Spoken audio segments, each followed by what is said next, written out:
Chapter 10:18. Chapter 10:18. Forget Leo. A beauty jumped into Lionel's arms under the astonished gazes of his teammates. She was gorgeous to an extreme and had a mature charm that women their age hadn't quite refined yet. On top of that, she had a sort of queenly air most women would never birth. And yet, the moment she saw Lionel, she sprung into his arms as though she had always meant to be there. What the fuck? And to think I actually felt bad for this bastard. Cap's been holding out on us. Gil felt like he had been betrayed. Lionel laughed and hugged Mordred back. It had been a long time since he had seen her, and it seemed that she was living life well. At least, her relationship with her father and mother seemed far better now than it had been in the past. After Mordred practically squeezed Lionel to death, she pulled back and pinched his cheeks with both hands. You brat, you just left us for years and disappeared. Where's little Aina? I need to see if you've bullied her while she didn't have me to protect her. Seeing the shift from love affair to brother-sister doting, Lionel's brothers practically got whiplash. However, Gil's perverted mind worked very differently. Visit. For the best no_vel_read_ing experience. So Cap has this kind of submissive little brother fetish, huh? What a scandal. Lionel touched his nose when he heard Mordred's question before coughing lightly. About that. She isn't here right now. Mordred raised an eyebrow and looked toward Lionel deeply. She had a unique perspective on the relationship between Aina and Lionel, because she had been there at its infancy.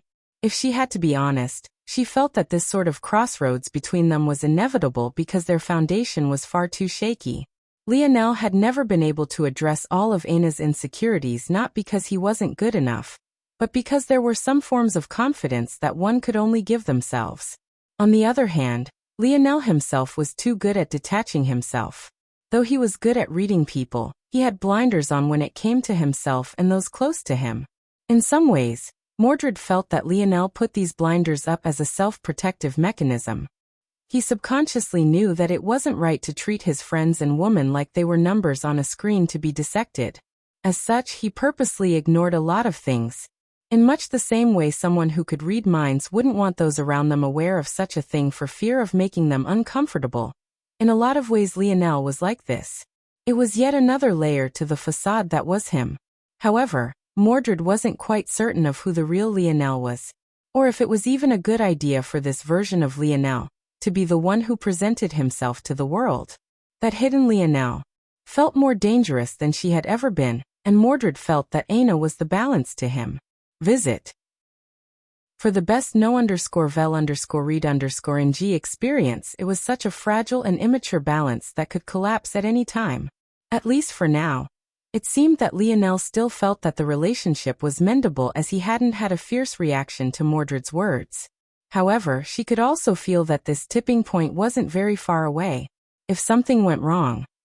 Alright, in that case, I can let you off the hook a bit. But only a bit. Mordred replied. Lionel suddenly grinned. Really? But I come bearing gifts. Lionel took out the beast crystal he got from the Black Swan. The moment it appeared, it radiated a powerful aura of darkness that attracted Mordred instantly. Mordred's eyes twinkled, grasping the beast crystal with both hands. Not bad, not bad. I guess Big Sis can forgive you. Mordred giggled beside herself. Where's my gift? The sudden voice came from deep within the throne room. Lionel had come to Avalon for the sake of taking hold of the vanguard. Since King Arthur was still only a secretary marquis, he wasn't able to take command of an army on his own as only Governor Dukes could do so. The latest _AP_SODIes are on the website. Originally, Lionel had thought it would just be him and his brothers, but now it seemed he would have King Arthur at his back. This would work excellently for them both. Mordred and Arthur both were very competent generals and wouldn't need Lionel's constant support. This would allow Lionel and his brothers freedom while being able to rely on a backbone. It would definitely be a lethal combination. At this moment, the group stood within a hallway of Camelot's castle, though it couldn't really be considered a castle any longer, and was much more like a modern estate. The whole of Avalon had been modernized and the remnants of royalty had been expunged. The so-called throne room was just no longer this, and was just a meeting place they should have been headed to. But Lionel had gotten distracted reuniting with Mordred and forgotten this. Unsurprisingly, the voice was from Arthur, who accompanied by Guinevere and Lancelot both. In fact, there were other knights of the Round Table present, but many of them weren't the original members that Lionel had become used to. Obviously, new talents had risen up in the time Lionel had been away. With the new system of the Ascension Empire, the talents that Camelot had mostly neglected in the past due to their poor backgrounds were rising up one after another. And as citizens of Earth, they were all extremely talented as well. Lionel laughed. I didn't manage to find anything new. But if you still need help with your streaking problem, I might be able to do something to help. Arthur, who had come with kind intentions, suddenly faltered.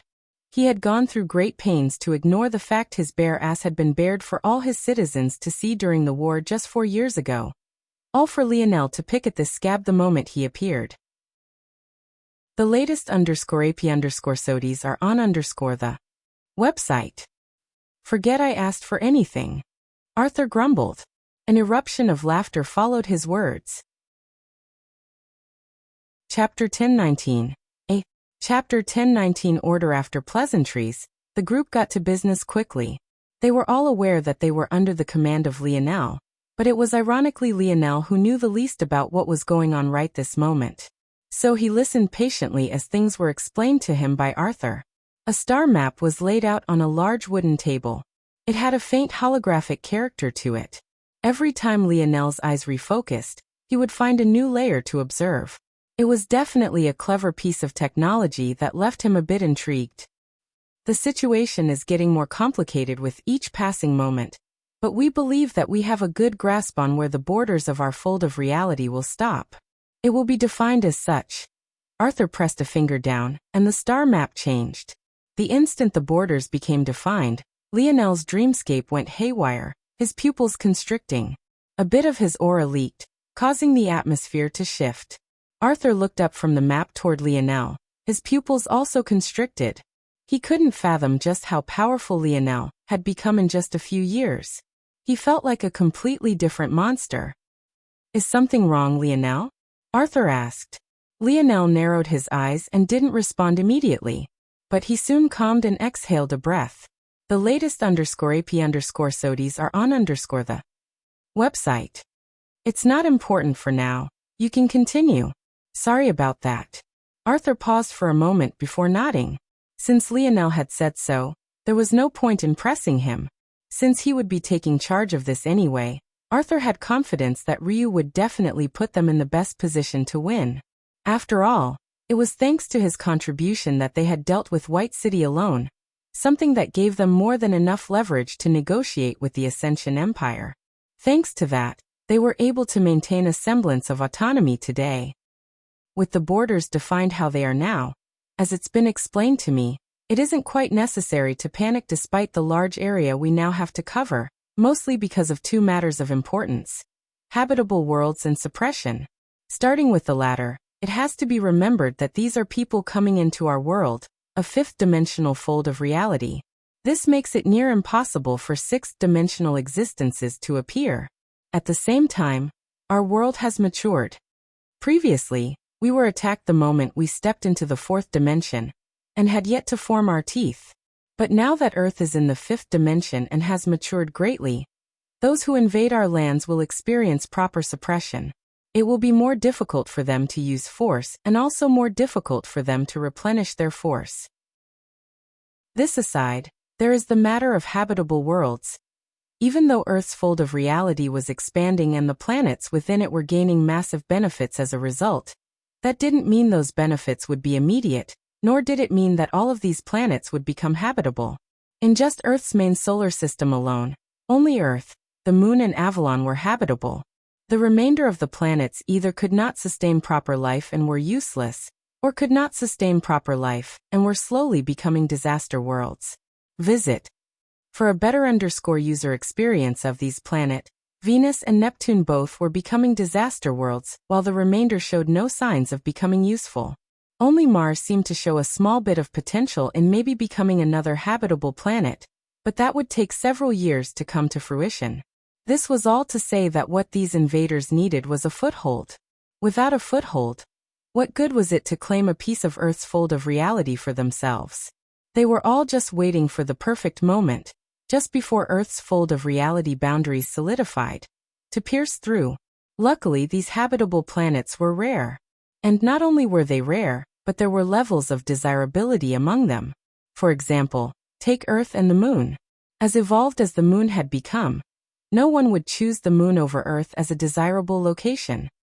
We have reason to believe that the first wave will be those with true ambitions toward what is rightfully ours. As such, we've divided the planets into 3 orders of desirability, Order A, B and C, with C being the least. Our fold of reality will cover about 1/100th the size of the Milky Way when it is finished. There are about 43 habitable planets in this range. 29 are C order, 12 are B order and 2 are order.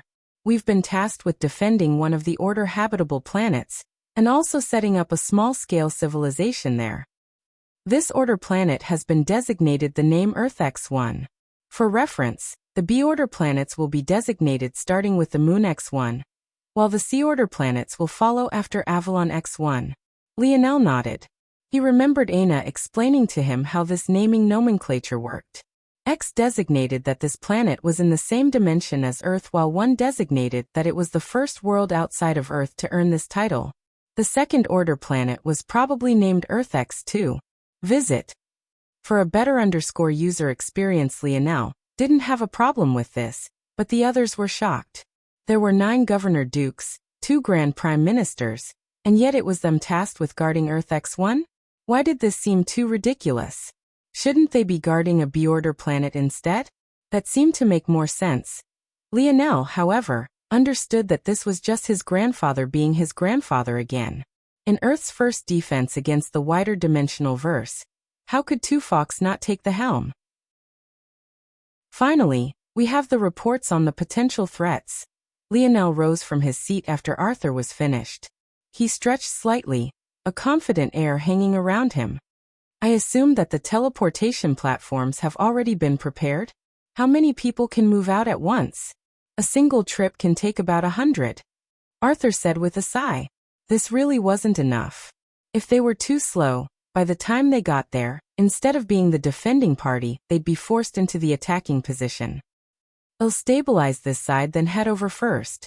I should be able to improve on that number. Lionel grinned. Visit. For the best no_vel_read_ng experience, Lionel suddenly felt his hands itching. This war was an opportunity calling out to him.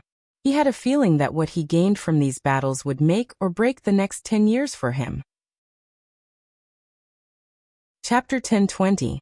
Chapter 1020 Earth X1. If Earth X1 were to be described in a single word, it would be wet. It felt like a light drizzle was perpetually falling from the skies, and the thick canopy of rainforests were so wide-ranging that it felt that every piece of land was covered in lush greenery. During the rare times of the day where this rain would stop, the sky would be filled with a beautiful bluish light violet color that radiated life and vitality. Earth X1 didn't have any oceans, but what it did have were large networks of rivers that crisscrossed about its surface in raging torrents. It had 3 main river channels that were easily 50 kilometers wide, and had lengths in the thousands of kilometers. All of the river networks found life from these 3, filling the planet with a rich vitality. Due to this ecosystem of rivers, Earth X1 only had freshwater systems. In addition, all of its soil was perfectly irrigated, leading to the richness of its vegetation and greenery. Earth X1 didn't have any polar ice caps because all of its water was quickly flowing from one place to another. As such, even its snowy caps had lush vegetation, albeit covered in thick layers of snow they had adapted to living in. The planet itself was about 5% larger than Earth, and despite lacking oceans, due to the large number of rivers, it was still covered by waters to a mark of about 70%. Visit. For the best no_vel_read_ing experience, these things made Earth X1 a very hotly sought-after commodity. Such an environment practically made the entire planet a perfect garden. And with it entering Earth's fold of reality so quickly, it would have many centuries and millennia to take advantage of Earth's talent and birth force herbs maybe never before seen in the dimensional verse. It was this world that Lionel found himself and his brothers teleporting to. However, he didn't like what he saw almost immediately. Earth X1 was such a beautiful world, but the instant they stepped foot onto it they were already destroying it. The teleportation formation alone had cleared out a large 10-square-meter space, and it clearly looked like it was done in a rush, or else there would be more destruction. In fact, the moment Lionel appeared, he caught sight of numerous individuals preparing to clear the forests around them. "Stop!" Lionel's voice thundered, catching the workers off guard. Visit. For the best no_vel_read_ng experience, let alone the workers themselves. Even Lionel's teammates were confused. This was basically a necessity. If they didn't clear the forests, how would they build their base? If they weren't quick about building their base, they would go from having some advantage to having no advantage at all in the face of these invaders. Lionel, however, couldn't bear to see this happen. He wasn't some Save the Forest activists, but he felt like if it wasn't absolutely necessary, why would they destroy something so beautiful? Plus, just from a cursory sweep of his internal sight, he had vastly better ideas than whatever these people were doing. "Bring whoever is directing you all here for me quickly."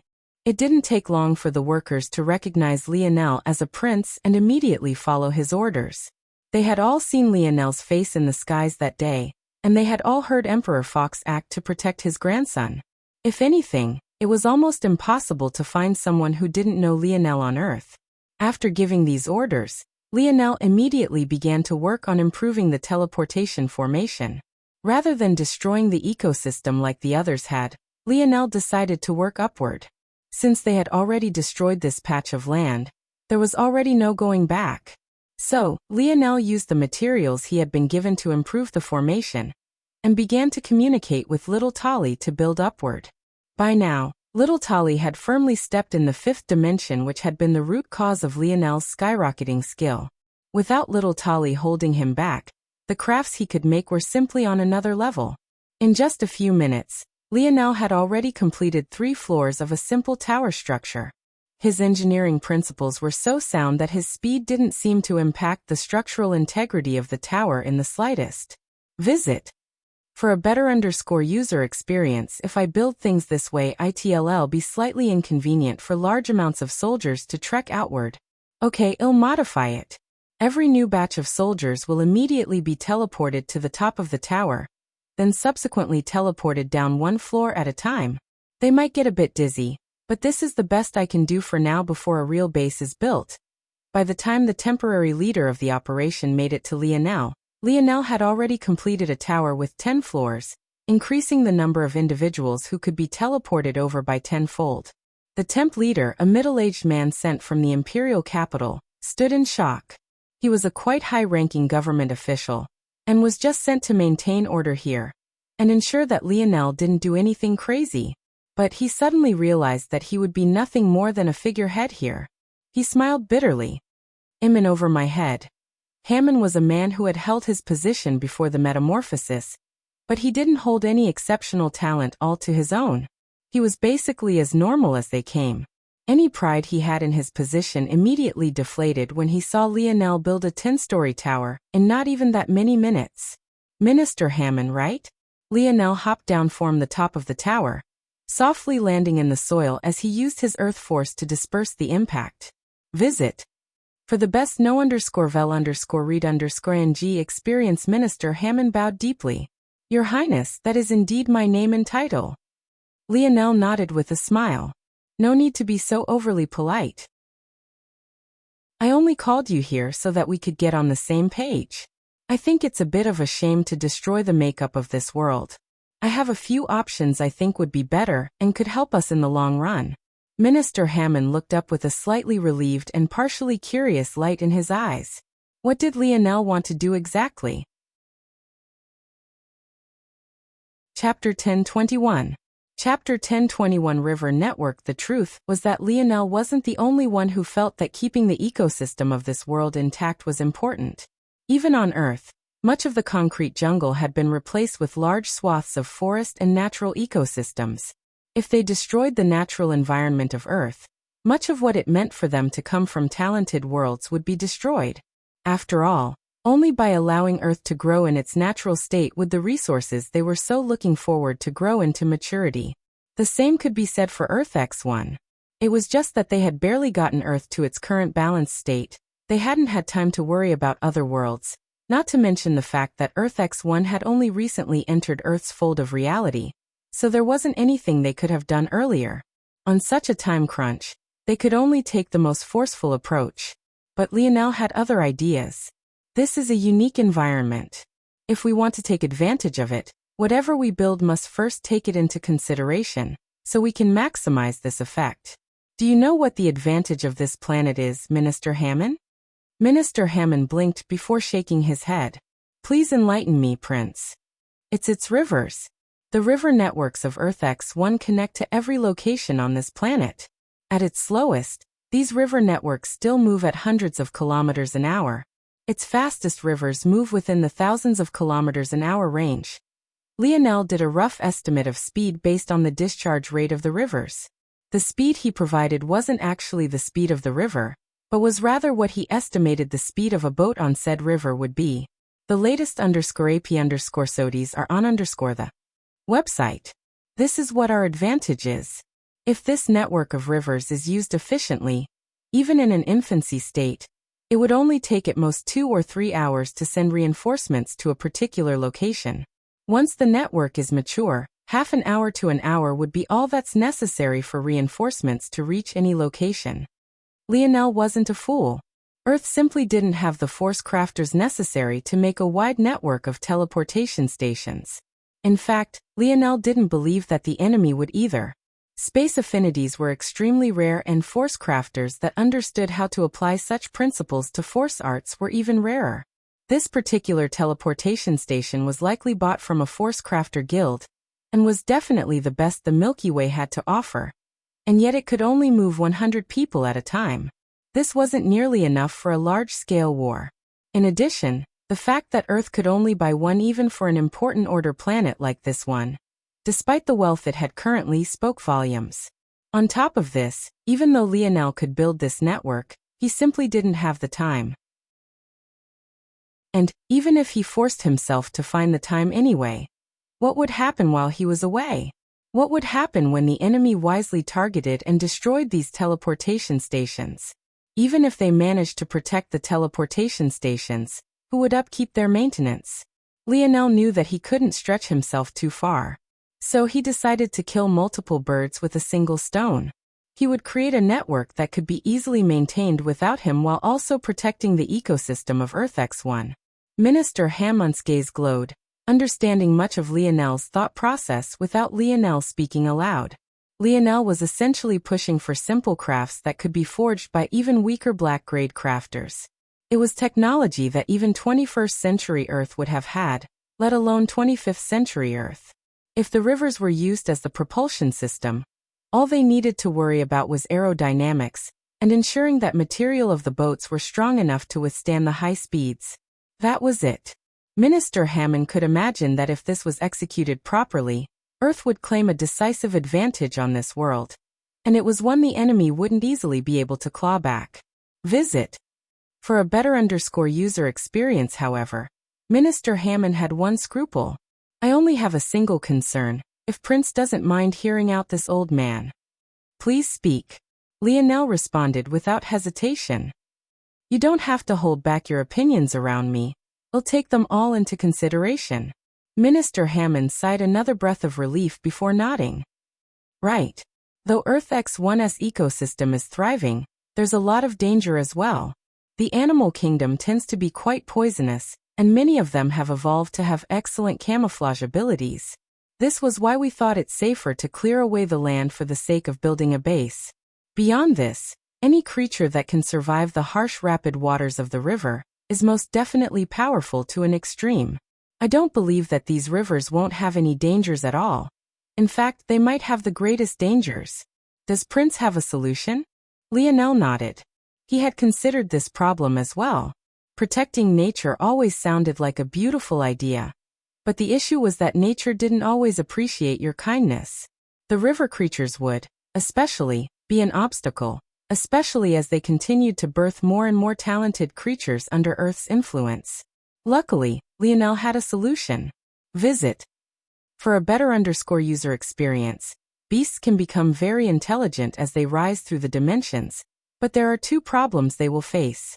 For one, this world isn't as talented as Earth just yet, so most of the creatures will still be at a fourth-dimensional level.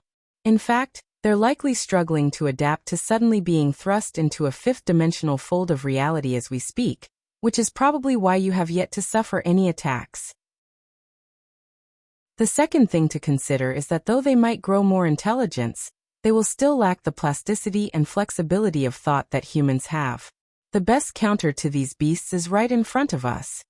Lionel suddenly took out a rainbow-colored beast crystal he had gotten from the Rainbow Island-sized piranha. He had planned to sell it to Jessica, but hadn't gotten around to it just yet. What beasts fear most is other beasts, especially beasts more powerful and more talented than they are. I have plans to create a shroud for the network of boats and floating forts we'll create. The first layer of defense will be these beast crystals. Normal creatures won't dare to get close to them as they can't yet match up to Earth's beasts. The second layer of defense will be concealment. Invalids aren't as intelligent as normal beasts, and rather than being off-put by powerful creatures, they'll surge toward them in hopes of evolving. This will be our second defense. As for the details, just leave it up to me. Lionel took a few steps out and entered the forest. Not far away, a small-sized river, at least by the metrics of this planet, lay at a width of a few hundred meters. With a light toss, the segmented cube left Lionel's hand. Just before it landed in the waters, its jigsaw pieces moved and morphed, connected by a large array of motes of light. The latest _AP_SODIs are on the website. With a splash, it landed, having become a large yacht. Chapter 1022. Chapter 1022. Layered hand. Earth's fold of reality slowly solidified. In this state of flux, it became comparatively easy to cross over. This was especially the case since the Milky Way was a predominantly fifth-dimensional galaxy. Since Earth was also currently entering the fifth dimension, it was more a process of assimilation than evolution, helping to facilitate the crossing over all the more. There were quite a number of powers waiting for an opportune time to cross over, and many that had already done so. Having lost the protection that came with being a lower-dimensional world, Earth had begun vulnerable, and thus had no choice but to gain the strength to defend itself. This moment was one that many had been preparing for a long while. Those that came from higher-order worlds had many special techniques for predicting and marking the borders of evolving folds of reality, and had thus scouted out the region long in advance. With the information in their hands, they retreated, knowing the danger of being present in an area a fold of reality was moving over. However, now, they were prepared to make a move forward once again. Those with confidence in themselves eyed pieces of the order worlds. But there were many that chose to not overestimate themselves, aiming for B and C order worlds, feeling that they wouldn't be as protected. However, these people had no way of knowing that Emperor Fox was a madman. Not only had he focused his most elite troops on the lower order worlds, he had left Earth X1 and Earth X2 to his still maturing grandsons. Visit. For the best no_vel_read_ng experience, are you sure about this? Within a ship streaking through the vast stars, a meeting was taking place. Though their destination had already been picked, many still weren't sure about their leader's choice.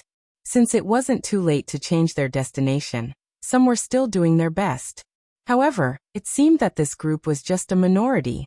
At first glance, these individuals looked like normal humans. However, upon second inspection it was possible to see that these people weren't entirely so. Many of them had odd birthmarks randomly growing upon their skin that upon a closer look actually seemed to be no different from the bark of a tree. Some didn't have these marks at all, but considering their nonchalance toward their fellow comrades' imperfections, it was likely that they had similar imperfections just placed in less than obvious locations. At the helm of the room, the man who this question had been aimed toward had a similar birthmark. However, his own was prominently placed on his forehead and had a rich brown color to it. Rather than seeming out of place, it actually gave him a lofty character the others didn't have. I've already explained myself once. What need do I have to do it again? He replied coldly. The man who had questioned him immediately became flustered. The discussions were still amicable to this point, but it seemed that they had pushed it too far. They had clearly almost forgotten just who this man was. If you fear death, what right do you have to follow Her Holiness? The latest _AP_SODIES are on the website. No. I didn't mean it that way. It's just that though Her Holiness is all-knowing and all-powerful, we are not. We never asked the other branches for help like we should have. For help? The man rose, the brownish gold bark on his forehead radiating an oppressive aura. Do you know what happened just a couple months ago? The others shivered, unable to say a word. Though joining a religion gave you untold power, it was also a shackle like no other. So long as you were in the face of someone more favored by your god or goddess than yourself, it was impossible to raise even a finger of resistance. Compared to them all, this man was a tier higher, and as such held the ultimate strength. They didn't have the option to resist even if they wanted to, and leaving the religion wasn't an option either, or else all of their strength would be stripped from them in the best case. And in most cases they would die horrible deaths. A month ago, a blasphemer of Her Holiness slaughtered one of our brothers, a pious follower of Her Holiness, the goddess of the evergreen. Our faith lost a 3-layered hand, but this is only the beginning. This blasphemer not only killed a child of Her Holiness, but he also destroyed Her Holiness mark. The latest _AP_SODIES are on the website. A shocked silence reigned over the ship. At that moment, whatever hesitancy they had turned into a righteous indignation. For the mark of the goddess to be destroyed was a slap in the face of their holiness. This wasn't something they could allow. This blasphemer is a citizen of Earth. This isn't just about spreading the word of Her Holiness. It is a crusade to wipe this blemish from her name, and make those of the secular world understand the nature of Her Holiness evergreen. The atmosphere boiled over. However, though the man who had initially questioned 4-layered hand seemed to be dutifully praying right now, his heart was shaken. He wasn't fearful of Earth and its people. That wasn't why he had brought up such concern to begin with. The issue was that they had gotten word that 2 colossuses of the religious world had chosen to move in on Earth as well. However, their 4-layered hand was blinded by his own greed and refused to call over reinforcements. It was clear that Eames wanted to promote to 5-layered, and likely even the legendary 6-layered hand. Only by claiming land in such a fertile world would he have a chance at doing so. So against all their advice, he had chosen to target an order world. But, at what cost? Adelard clenched his fists within his robes tightly. We need to sweep through this planet as quickly as possible, and lay our roots deeply. Within the nature of this planet, our evergreen force will have a great advantage. In addition, due to the blessings of Her Holiness and our location advantage, we should be ahead of everyone else by at least half a day. The latest _AP_SODIES are on the website. I can only hope that this will be enough. Without proper reinforcements, it might be possible that their evergreen religion would be wiped from the face of this galaxy. From start to finish, though, Adelard never worried about what resistance the people of Earth would put up. Chapter 1023. Chapter 1023. Soundless, the ship of the evergreen goddess believers streaked through the vastness of space. In just a few hours, they entered the range of Earth X1's solar system, a bright yellow sun hanging a long distance away. The trip had been exceptionally smooth. They had long since calculated the least turbulent route, and due to Eames' ambition, he had used up a large amount of accumulated evergreen force to ensure that they would be ahead of everyone else. Though Adelard was right to be worried about the other religions that had come to the Milky Way, especially after they had monopolized much of the galaxy for so long, that didn't mean that they didn't have any advantages. Due to the fact their temple was located here, they could make use of years of accumulation to accomplish things these other 2 religions could not. As such, they had a head start on everyone else, even though this head start cost them centuries of accumulation. In Eames' estimation, though, it was all worth it. In a religion, one was able to rely on your god for certain things. These things could be asked for in prayer, and the return you received would be a function of your piousness and your offerings. Piousness was often measured by what level you had reached in a religion, each one having their own ranking system. As for offerings for the evergreen religion, it was a measurement of evergreen force. Visit For the best no_vel_read_ing experience, evergreen force could be accumulated through meritorious feats, sacrifices, and offerings of treasures. These could then be converted into units of evergreen force, which could be put toward prayer. Having been rooted in the Milky Way Guild for so long, the evergreen religion had most definitely accumulated large amounts of evergreen force, and they had a home field advantage the others would not have, as there were certain complicated penalties associated with prayers involving events that were too far away. Without overcomplicating matters, the fact was that Eam had sacrificed much of their evergreen branch's previous efforts, all for the sake of Earth-X1, because the world was simply too perfect for them. What better world could there possibly be for their evergreen religion to thrive than one with such lush greenery? And this was a sentiment that even those who had disagreed with Eam's methods immediately agreed with the moment they laid eyes on the beautiful planet hanging upon nothing. Earth-X1 was filled with crisscrossing rivers and 2 soft ice caps delicately covered with soft snow. The rest was nothing but endless greenery, with trees so tall they threatened to pierce through the atmosphere and puncture a hole through it all. Eam stood with a dignified expression on his face as he faced the wide glass windows. But his heart jumped and leapt with joy. Even from here, he could feel the rich wood force even as it slowly grew more and more powerful. Calming himself, he took a deep breath. Visit. For the best no_vel_read_ing experience, follow the plan. Land at point A and take root. Our first priority is to build our shrine to Her Holiness. In that way, this will become the new main base of our evergreen religion in this galaxy. Yes. The ship shot around the planet before descending at a pre-selected location. Back when Earth-X1 had yet to enter Earth's fold of reality, Eam had long since scouted out the region. Then through prayer he located the best location to build their shrine.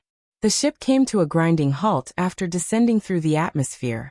Its pressure caused the waves of water beneath it to separate and spread, almost flooding the opposite banks. Unsurprisingly, the evergreen religion was also very much invested in protecting nature. This wasn't only a fundamental root of their teachings, but it also had selfish foundations as well. After all, if they destroyed the greenery, the wood force would weaken, and so would they. Accumulating evergreen force in this place will be at least 3 times faster than normal. The latest _AP_SODIs are on the website. Eam stood on the helm of the ship, his underlings having already gotten to work.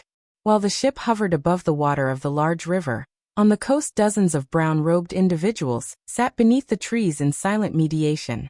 At first, it seemed like nothing would happen, but very quickly, wood force began to accumulate and the already large trees actually began to grow.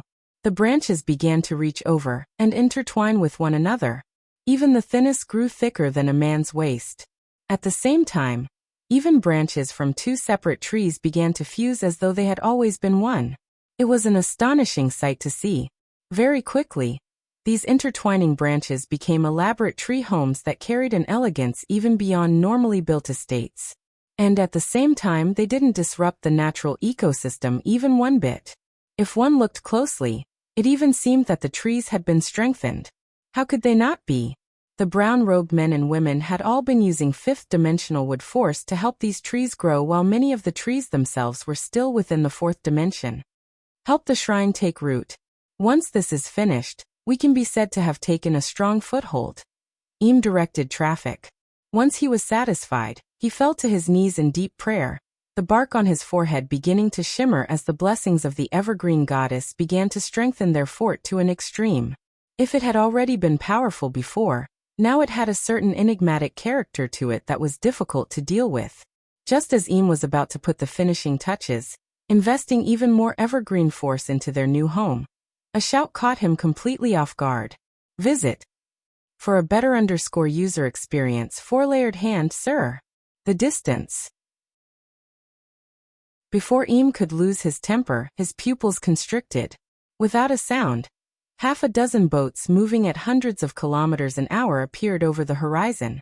They were already within a kilometer before anyone had noticed anything. At the helm, a young man with pale violet hair stood at the edge of the ship, his gaze narrowed.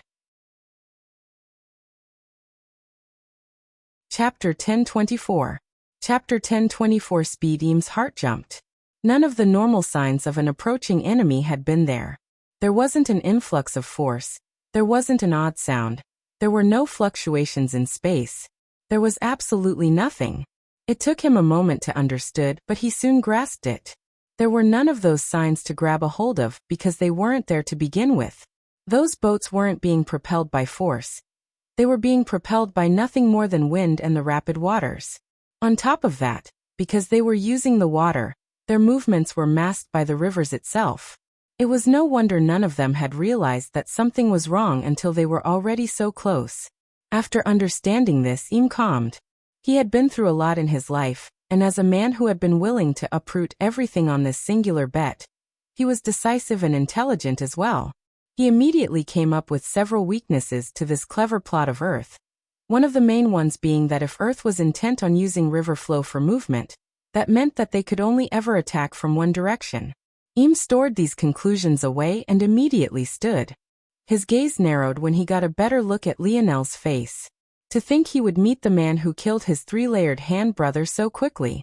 It seemed that the goddess worked in mysterious ways, and had laid this opportunity at his feet. The others weren't aware of this, but the truth was that after Lionel shattered the seal that would have been placed on him, he had gained the fury of the evergreen goddess. As such, his head was worth a large amount of evergreen force, so long as he was sacrificed to their altar. The real reason Im had been willing to take this enormous risk was that Lionel's head was worth more than 10 times the evergreen force he had used to gain this speed advantage over everyone else eyeing Earth.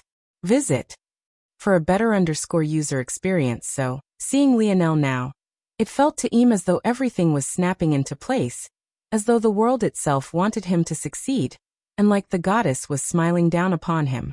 Prepare for battle, he roared. They had already set up their shrine in the 2 hours it had taken for Lionel and the others to get here. Though not everything was complete, it was enough to give them a small area of effective vantage, and dampen many of the oppression they would normally face after entering another's fold of reality. This was the advantage that religion provided. At that moment, the layered hands began to get into formation. Though they were men of goddess, they were very much used to battle. In fact, even compared to other organizations, they were even a cut above. Despite the speed of the raging waters, none of them was phased and they easily stepped onto the rapid waves, forming up a strong formation before the quickly speeding boats. Now that the formation of 6 was closer, they got a good look at the design. Those who had some crafter experience couldn't help but nod their heads in appreciation toward the perfect design of the boats. They were truly built for speed. At that moment, the 6 sleek boats suddenly simultaneously released their parachute systems, cutting their speeds in half as heavy anchors fell. In as little as 100 meters, they had come to a grinding halt. But things didn't stop there. Visit for a better user experience. The so-called parachute system were actually wings of silver the boats suddenly deployed. Despite their thin and frail appearances, they hardly rocked as they brought the boats to a stop and also formed up a line of sturdy barricades at the same time. In the blink of an eye, the formation of 6 sleek boats had become a miniature fort on the ocean, turning the advantage the Evergreen brothers and sisters had had in mounting a defense to almost nil. Fire! Lionel's voice boomed over the battlefield. At that moment, Im became almost too keenly aware that Lionel was the only individual present. At least, Lionel was the only one visible right this moment. And yet he had just barked out orders. Before Im could understand what was happening, a rain of hundreds of arrows suddenly shot out from above. This speed. Im and the others were completely caught off guard. From the boats appearing, to them coming to a grinding halt and suddenly firing, not even half a minute had passed. The sudden shifts in the battlefield were far faster than anything they had ever been a part of. Again, the latest _AP_SODIES are on the website. Before the first wave even landed, Lionel roared again. In a panic, the religious men and women put up their defenses, trying to work together to create a large shield of wood. Their speed was exceptionally fast, especially under the influence of their nearby shrine. And yet it was right then that Lionel pointed out 2 fingers. Range. Despite still being 200 meters away from their front line, and despite the fact that 2 volleys of arrows had already been loosed, Lionel's spear force still made it first. Shoo! The barely constructed wooden shield was sliced in two and continued unhindered, piercing into the hull of the spaceship still hovering above the waters and bisecting it as well. Under the horrified gazes of the Evergreen brothers and sisters, their ship collapsed into the water, and the shield was sliced apart, interrupting their rhythm. With their collaborative efforts destroyed, their attempt to build a large shield failed, and they could only quickly attempt to put up their own individual defenses. But it was exactly then that the first and second volley fell, causing a chorus of pained cries to call out. Visit. For the best no_vel_read_ng experience right then, Lionel shot forward. From behind the silver wings of the sleek boats, 8 individuals quickly followed suit. With a flip of his palm, a wooden spear of deep black appeared in Lionel's hand, his speed so fast that the waters seemed to separate below him as a streak of gold followed his wake. Chapter 1025. Chapter 1025. Swinging was almost shocked into complete inaction. Slicing apart the wooden shield was one matter. However, bisecting a ship designed to weather the dangers of space was a completely different matter entirely. This ship was designed to handle the extreme temperatures of stars, withstand the barrage of an asteroid belt with a 1-star disaster rating, and even capable of surviving a sudden change in fold of reality. It could be said that spaceships were designed to be among the sturdiest builds in the whole of the dimensional verse, which was why it was especially insane that Lionel escaped planet Vincera with one he personally designed. And yet, with a single stroke of 2 fingers, this ship was cut in 2. How could Im not be shocked? How could he possibly be so powerful?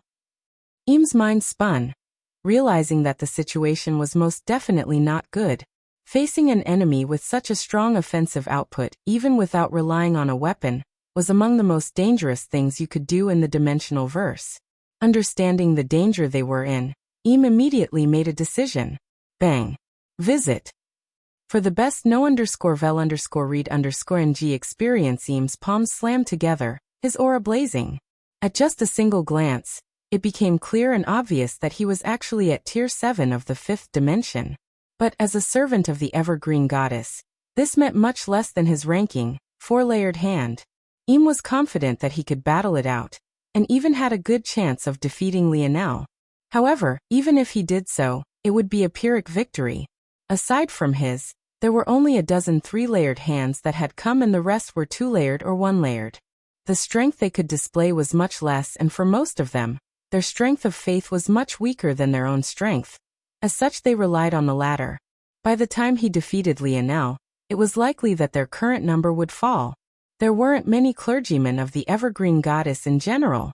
The more people there were, the less Evergreen force there would be to pass around, so religions tended to have small numbers of true believers. As a result, each was precious, and the loss of too many would result in an overall weakening of the faith. If Im failed to protect his people, let alone being promoted, he would likely be demoted. In that case, he would have to take a chance. Im released a low roar, the wood force in the surroundings surging toward him. The illusory image of a lotus formed of several wooden hands began to shimmer into existence. However, it was clear at a single glance that this lotus was far more elaborate than the last Lionel had seen. Seeing Im's actions, the 3-layered hands of the clergyman also took action, feeling large amounts of evergreen force surging out from their shrine and toward them. With the support of their base, their strength became at least a half better than it was normally. Lionel's speed never slowed. However, he wasn't the first one to reach them. The latest _AP_SODIs are on the website. Gil shot by him, arc of crimson lightning following his steps. Taking advantage of the break in their organized formation caused by the rain of arrows, 2 daggers flipped about his fingers and palms as he appeared within their midst like a flash. Lionel was the second to arrive, his spear immediately beginning to dance about. The smoothness of his cuts were so immaculate that the spray of blood was heavily delayed. Sometimes, even long after falling to the surface of the water, the corpses were pushed into the distance by the raging tide without leaking a drop of blood. Interesting. Lionel didn't stop the preparation of the 3- and 4-layered hands, because he somewhat felt that it was impossible to do so. Instead, then, it was better to whittle down whatever resistance there was as much as possible before he continued onward. A single sweep of his spear seemed to take a half-dozen head at a minimum. It was as though whatever location he wanted his spear to reach, it would do so. His current abilities made Vanishing Spear seem more like a joke than anything else. When the added range of Lionel's spear force was combined with his marksmanship and calculative abilities, the result was absolutely devastating. Even Lionel himself had underestimated just how powerful this breakthrough in his spear force was. At that moment, Lionel's expression turned serious. Bronze runes raced across his skin, and a silver armor appeared not long after. With a step, he appeared before a 3-layered hand just as the remaining 7 of his brothers crashed into the clergyman army. Before the latter could react, his head had flown into the air, his last expression being one of unwillingness and shock. Lionel's sudden attack was completely outside of their expectations, and so was his sudden and abrupt uptick in power. The latest _AP_SOTIs are on the website. Several wooden lotuses spun, their hands assaulting Lionel from all sides. However, he pretended as though he hadn't seen them at all. Lionel's gaze flashed, the tip of his spear suddenly erupting with a silver-red flame as he pierced into seemingly empty space. Bang! Hearing the satisfying crunch, Lionel grinned. That was one seal down. It seemed it wasn't so difficult to blaspheme a god after all. If before he had to rely on his Scarlet Star Force, now he had Radiant Fire Force. He didn't have to choose between either destroying his own body or relying on a much inferior fire force. As expected, though Radiant Fire Force was nowhere near Scarlet Star Force in destructive capabilities, compared to normal Fire Force, it was countless levels above. This seal only seems to appear when the clergyman is of a certain rank. That makes sense. The higher their rank, the more their goddess values them. So this seal will likely only appear for those at the 3-layered hand level and higher. Lionel immediately came to this conclusion as his body flashed, dodging out of the way of several wooden palms, and appearing to the back of another 3-layered hand. One movement, one swing, and there came yet another head. The latest _AP_SOTIs are on the website. Chapter 1026. Chapter 1026. Quickly the rage of the clergymen was practically palpable. As much as they were infuriated that someone had killed their fellow brothers and sisters, they were even more infuriated that this individual had actually destroyed the seal of their goddess. Im was especially furious. The more 3-layered hands that died, the more likely it was that he would be punished and the less likelihood he would have at defending a position on this world. This Lionel had to die. Im roared, his lotus finally completely forming. However, compared to the others, there was a clear and striking difference. His own pumped with veins of gold, giving the wood a more ancient and dignified character. Just the pressure it exuded alone was enough to dwarf the other lotuses entirely. Whether it was 1 or 3-layered hands, all of them fell into the category of junior clergymen. However, upon stepping into the 4-layered hand ranking, Im officially became a senior clergyman. His power was on a completely different level compared to the others. However, just as his confidence was hitting a peak, he was immediately shocked to find that Lionel had appeared before him. It was as though Lionel was waiting for the perfect time to come. Knowing that it was impossible to stop Im, he instead chose to come right this moment before he could even think of targeting the others. Leave it to us, Cap. By the time Lionel appeared before Im, there were exactly 8 of the 12 3-layered hands left. It was clear that this was by no measure a coincidence. The latest _AP_SOTIs are on the website. Charge. The one who roared this out was Lionel. The moment he did, the silver wings of the half-dozen boats in the distance split, revealing a flood of warriors. Though they weren't the most elite troop of Avalon, they weren't bad either, most of them having a firm hold within the 4th dimension. The timing was once again perfect. The clergymen had their hands full with dealing with the 9 of them, causing the formation to scatter and weaken. Just when they thought they would finally have some relief as they became occupied by their 3-layered hands, a group of twice their number suddenly charged for them, leaving them all at a complete loss. The worst part of it was that Lionel and the others had already killed all of the 5th dimensional existences beneath the 3-layered hand rank, leaving them not only outnumbered, but without even a strength advantage to take advantage of. They were finished. Eames' forehead pulsed with rage as several wooden palms attempted to smash Lionel to death. This feels different, Lionel thought as he calmly dodged. It isn't just that this is more powerful, there's a certain character to it as well. It feels a lot like the artistic conceptions that I've been basing my mage arts on recently. I see. It's a style. Lionel came to an understanding. If things are like this, then visit. For a better user experience, Lionel's body swayed and shuffled. Rather than slicing apart the arms as he did normally, he allowed them to swarm him. Very soon, it felt as though he was being smothered and caged. Eames' gaze sharpened, sensing an opportunity. He didn't understand what Lionel was trying to do, but in battle, second-guessing yourself when there was a chance of victory right before you was a massive taboo. If you didn't have the confidence to fight, you had likely already died long ago. Many of Eames' wooden palms shot into the water below, beginning to wind and intertwine about each other, forming a cage below and above Lionel that he had no chance of escaping. Evergreen style, creaking wood. A strong surge of evergreen force blossomed forth from the center of the lotus.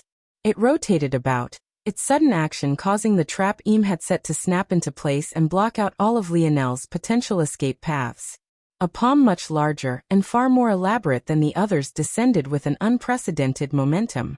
The waters beneath Lionel's feet had already split apart long before it reached even 10 meters above him, displaying its power outright. However, its target was completely unmoved. While it was true that there was no escape to the right or left, or down and up, who said that he had wanted to escape in the first place? The waters beneath Lionel's feet began to sizzle, his gaze flashing with a slight silver-crimson color, for just the briefest of moments. It was one thing if Lionel didn't have a time crunch, but this was hardly the only enemy he had to deal with. There were more yet still coming, and there would be even more after even them. He didn't just need to win, he needed to win quickly. Holding back and bringing out trump cards one after another wasn't conducive to this at all. The latest _AP_SODIES are on the website. So, he didn't do that. Four Seasons Realm. Summer. Radiant Core. Bang. The palm suddenly came to a grinding halt. In the beginning, it looked as though it was stopped by nothing more than air. It was only after a second inspection that it was possible to see a small sphere of silver crimson, hanging upon Lionel's palm. The core trembled lightly, radiating out with a heat that caused billowing steam to rise up from Lionel's feet. At the same time, it seemed to release a barrier around it that the palm above couldn't cross no matter how hard it tried. It was firmly stopped 5 meters above the core, unable to move a single inch. At the same time, the palm of wood began to sizzle along with the water, its surface being burnt away piece by piece until, to Eames' horror, it began to crumble. Lionel's spear hand twisted, his wooden spear dancing in his hand before piercing forward. The radiant core balanced upon its tip, using the momentum of Lionel's spear swing to shoot upward and shatter the palm entirely. Visit. For the best no_vel_read_ng experience at that moment, as though the lotus had lost its supporting core, the cage around Lionel began to crumble along with the arm. In the blink of an eye, a lotus that had dwarfed all the others was burnt to ash, leaving nothing but a small radiant core the size of a palm hanging in the skies above. Chapter 1027. Chapter 1027. A step. Eames' heart shook when he looked at the small ball of reddish-silver flames. He could feel the danger stored within it to the point it made his heart skip several beats. It was such that he almost completely forgot to react to the fact that his lotus had actually crumbled. He knew what happened. Lionel had targeted the core of the lotus and ruined its structural integrity. But though Eames understood this, it didn't mean that he was willing to accept it. Doing such a thing required understanding the style to an in-depth degree. It was something Eames had only seen when higher-ranking clergymen faced lower-ranking ones. It simply didn't make sense to him that Lionel could do this. Let's call this ability Dream Rupture. Dream Rupture. It was Lionel's ability to grasp the artistic conception of an enemy, find the root of it, and destroy it from the inside out. It was an ability that Lionel felt rose a level above finding the weakness of a normal technique. This dream rupture instantly became one of his stronger powers. Lionel found that when he stepped into the fifth dimension firmly, his sensitivity toward the nature of things and the artistic conceptions that they represented was heightened. Of course, this made perfect sense as Lionel had always been meditating on the natural force art that was the core formation of Dimensional Cleanse's third layer. The latest _AP_SODs are on the website. As Lionel tried to master his natural force art, his comprehensions grew deeper, and the way he saw the world began to subtly change. If the improvement in his spear force was half due to the fact he had switched to using a wooden spear as his main weapon, then it could be said that the other half was related to his meditation on dimensional cleanse. His summer comprehension, Radiant Core, was another example of his grasp of artistic conception shining through.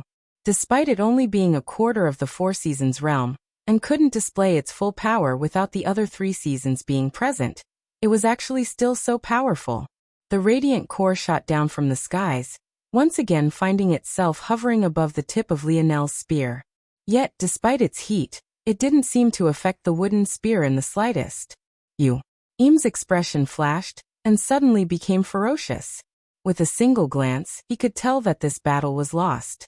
It wasn't just him who had lost, but his three-layered hands were just a few exchanges from no longer being able to hold on. However, just as he wanted to use his countermeasures to escape, Lionel's hand suddenly stretched out. Valiant Seal. The latest _AP_SODs are on the website. A strong surge of space and earth elemental force sword.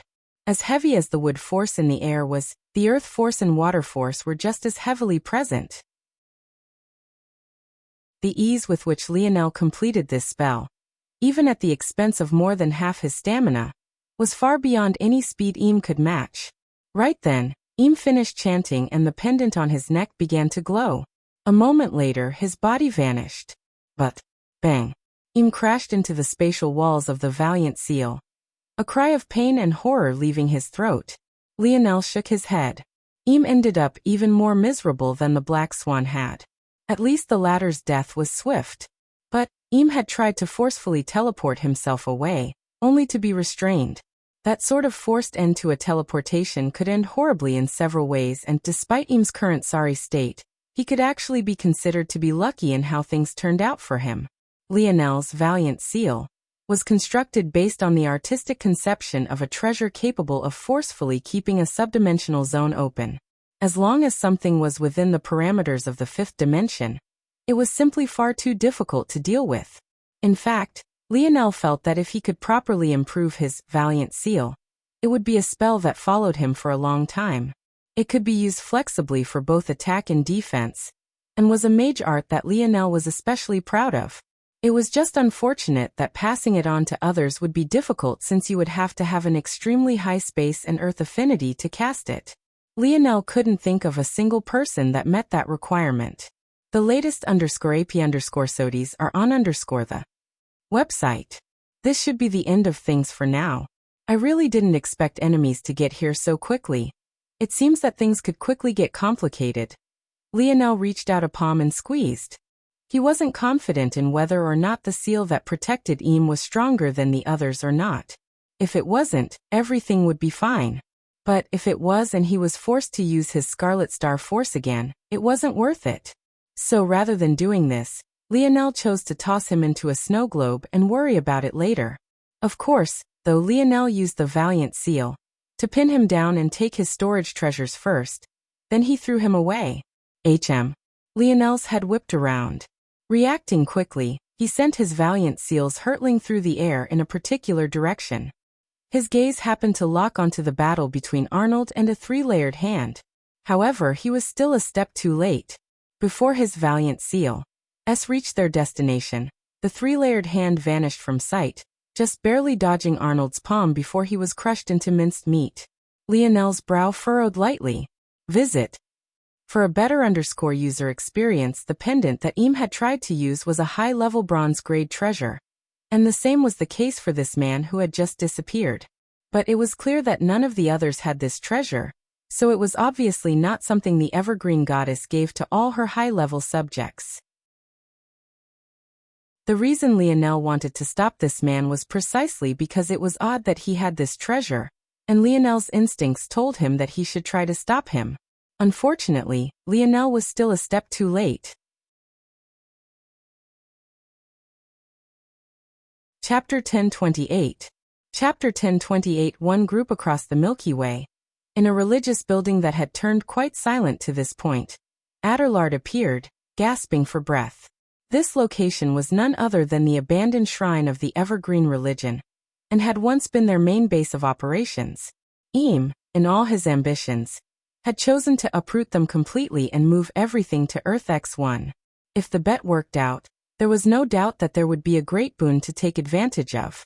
However, even Adelard couldn't have imagined that the Earthlings would be so powerful. At first, he thought that the only anomaly was Lionel, but he realized that without showing his hidden trump cards, he had no chance to defeat Arnold either. He realized then that he had made a grave mistake. He had been so worried about the other religions come to encroach of the Evergreen Goddess territory, that he hadn't even considered the idea that Earth would fight back. It was beyond just the idea of them having the strength to do so or not, though. Usually, lower-level worlds were hesitant to fight back against religions because of the power their gods and goddesses represented. There was a reason why Adelard was scared of the clergymen of other religions, but not of the other families and organizations aiming for Earth. But it was either that Earth was ignorant to what it meant to offend a god, or they simply didn't care. And Adelard was afraid that it was the latter. The perfect counter to religious force was world force. When Lionel fought his first clergyman at Valiant Heart Mountain, he had analyzed Evergreen Force to feel like a cross between universal force and world force. In truth, he wasn't entirely incorrect as it had aspects of both. The latest _AP_SODIES are on the website. Without getting lost in the details of it all, a powerful world spirit was able to counter the advantages religions could usually create for themselves. This was why many religions targeted weaker galaxies to spread their religion. With Earth's talent, Adelard was sure that Earth's world spirit was also powerful. He had originally thought that it would still take time to mature, but if they were actually so bold in killing clergymen without thought for the consequences. Adelard took a deep breath and shook his head. Lionel had no idea that his decisiveness had actually bought Earth valuable time to grow, while Adelard had no idea that the wielder of the world spirit, Lionel's mother, was nowhere near Earth's fold of reality right this moment. This is still an opportunity. I can make a trip to another branch and slowly replenish my Evergreen Force. Then I can, just as Adelard was thinking of what his next steps could be, he froze. Up ahead, there was what could only be described as a goddess descended from on high. She wore a white and fluttering dress, and the small bits of skin she revealed were enticing to an extreme. It was just a shame that she actually wore a veil, and no one could see what peak her beauty reached fully. Adelard was immediately on guard. He had always been a cautious person, but this woman had appeared without even alerting him. He even had a feeling that had she not allowed it, he would have never found her. "Your shrine has been uprooted," she said lightly. "Visit." For a better user experience, the voice was as delicate as a spring breeze, and was easily 10 times as refreshing. She seemed to sing with her words despite the fact she was only speaking normally. "Why, yes. Our four-layered hand made a gamble and lost." "I see, so you chose to try to plant a seed on Earth as well, but you were destroyed." Adelard clenched his fists but didn't say anything. He couldn't understand why, but his entire back was drenched with cold sweat. This young woman didn't seem to be exuding any killing intent, and she seemed as harmless as a fly. But right now he wanted to do nothing more than turn tail and run. The veil of the young woman shifted. It looked as though she might have smiled, or maybe she had frowned. Adelard's palms were too drenched for him to focus on the difference. "You're scared." She spoke so lightly that it was difficult to tell whether she was asking a question or stating something. She might have even been trying to comfort him, but he wasn't in the state of mind to know. "This tends to happen when people can sense my religious force, and it mostly only does when I'm in the presence of other clergymen. I think that's why he was so fascinating to me. He could definitely feel my religious force, and yet he wasn't scared at all. In fact, he treated me like a little girl. But I guess when you're so dangerous yourself, Why should you feel fear? The latest _AP_SODIES are on the website. Aderlard had no idea what she was talking about at this point. It took everything he had to keep his knees from buckling and collapsing beneath him. Even his eyes were forced to rapidly blink as he tried to keep the sweat streaking down his brow from stinging them. He is very dangerous, too dangerous. But he hasn't done anything bad yet. It's a very hard moral dilemma. Should you kill someone knowing that they will do something horrible? Or should you wait until after they've done it? The young lady sighed, seemingly talking to herself at this point. Shaking her head, her gaze fell onto Aderlard again. You have it with you, correct? Aderlard froze. According to customs, in case of a head clergyman going rogue, a second-in-command has the right to request aid. Isn't that correct? And I have a feeling that a smart man like you used that aid to give yourself a way out.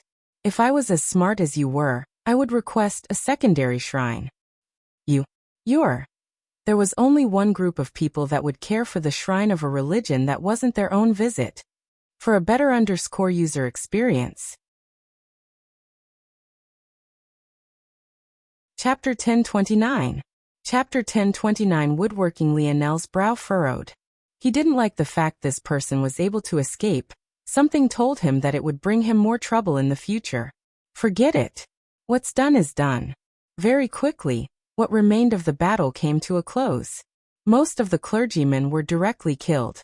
As for those that surrendered, Lionel chose to throw them all into the snow globes. Lionel didn't have the heart to slaughter people that had given up, but he also knew that it would be impossible to try to integrate these people into Earth's population like they were currently doing for the people of Terrain. The people of Terrain had no choice but to rely on Earth. Their original world was practically empty now. They had no methods to return easily, and Earth provided them a better future due to the implemented policies of Lionel's grandfather. Most people of Terrain were a lot like the people of Earth before the metamorphosis, not knowing much about the wider dimensional verse. But these clergymen didn't share the same ignorance of the world, and they wouldn't have the same gratefulness the people of Terrain would foster. If anything, they'd be a ticking time bomb ready to erupt at any time. Without a choice, Lionel could only throw them all into snow globes. At least this form of imprisonment didn't allow them a chance to escape, and everything would remain under his control. Visit. For the best no_vel_read_ng experience, this operation didn't go poorly. Our casualties are few and the speedboats work as designed. How do you guys feel? Lionel asked. Franco swung his arm as though he was already ready for another fight in response. Lightweight. He grinned wildly. Lionel laughed. He had been paying attention to their battles, and their prowess was beyond his expectations.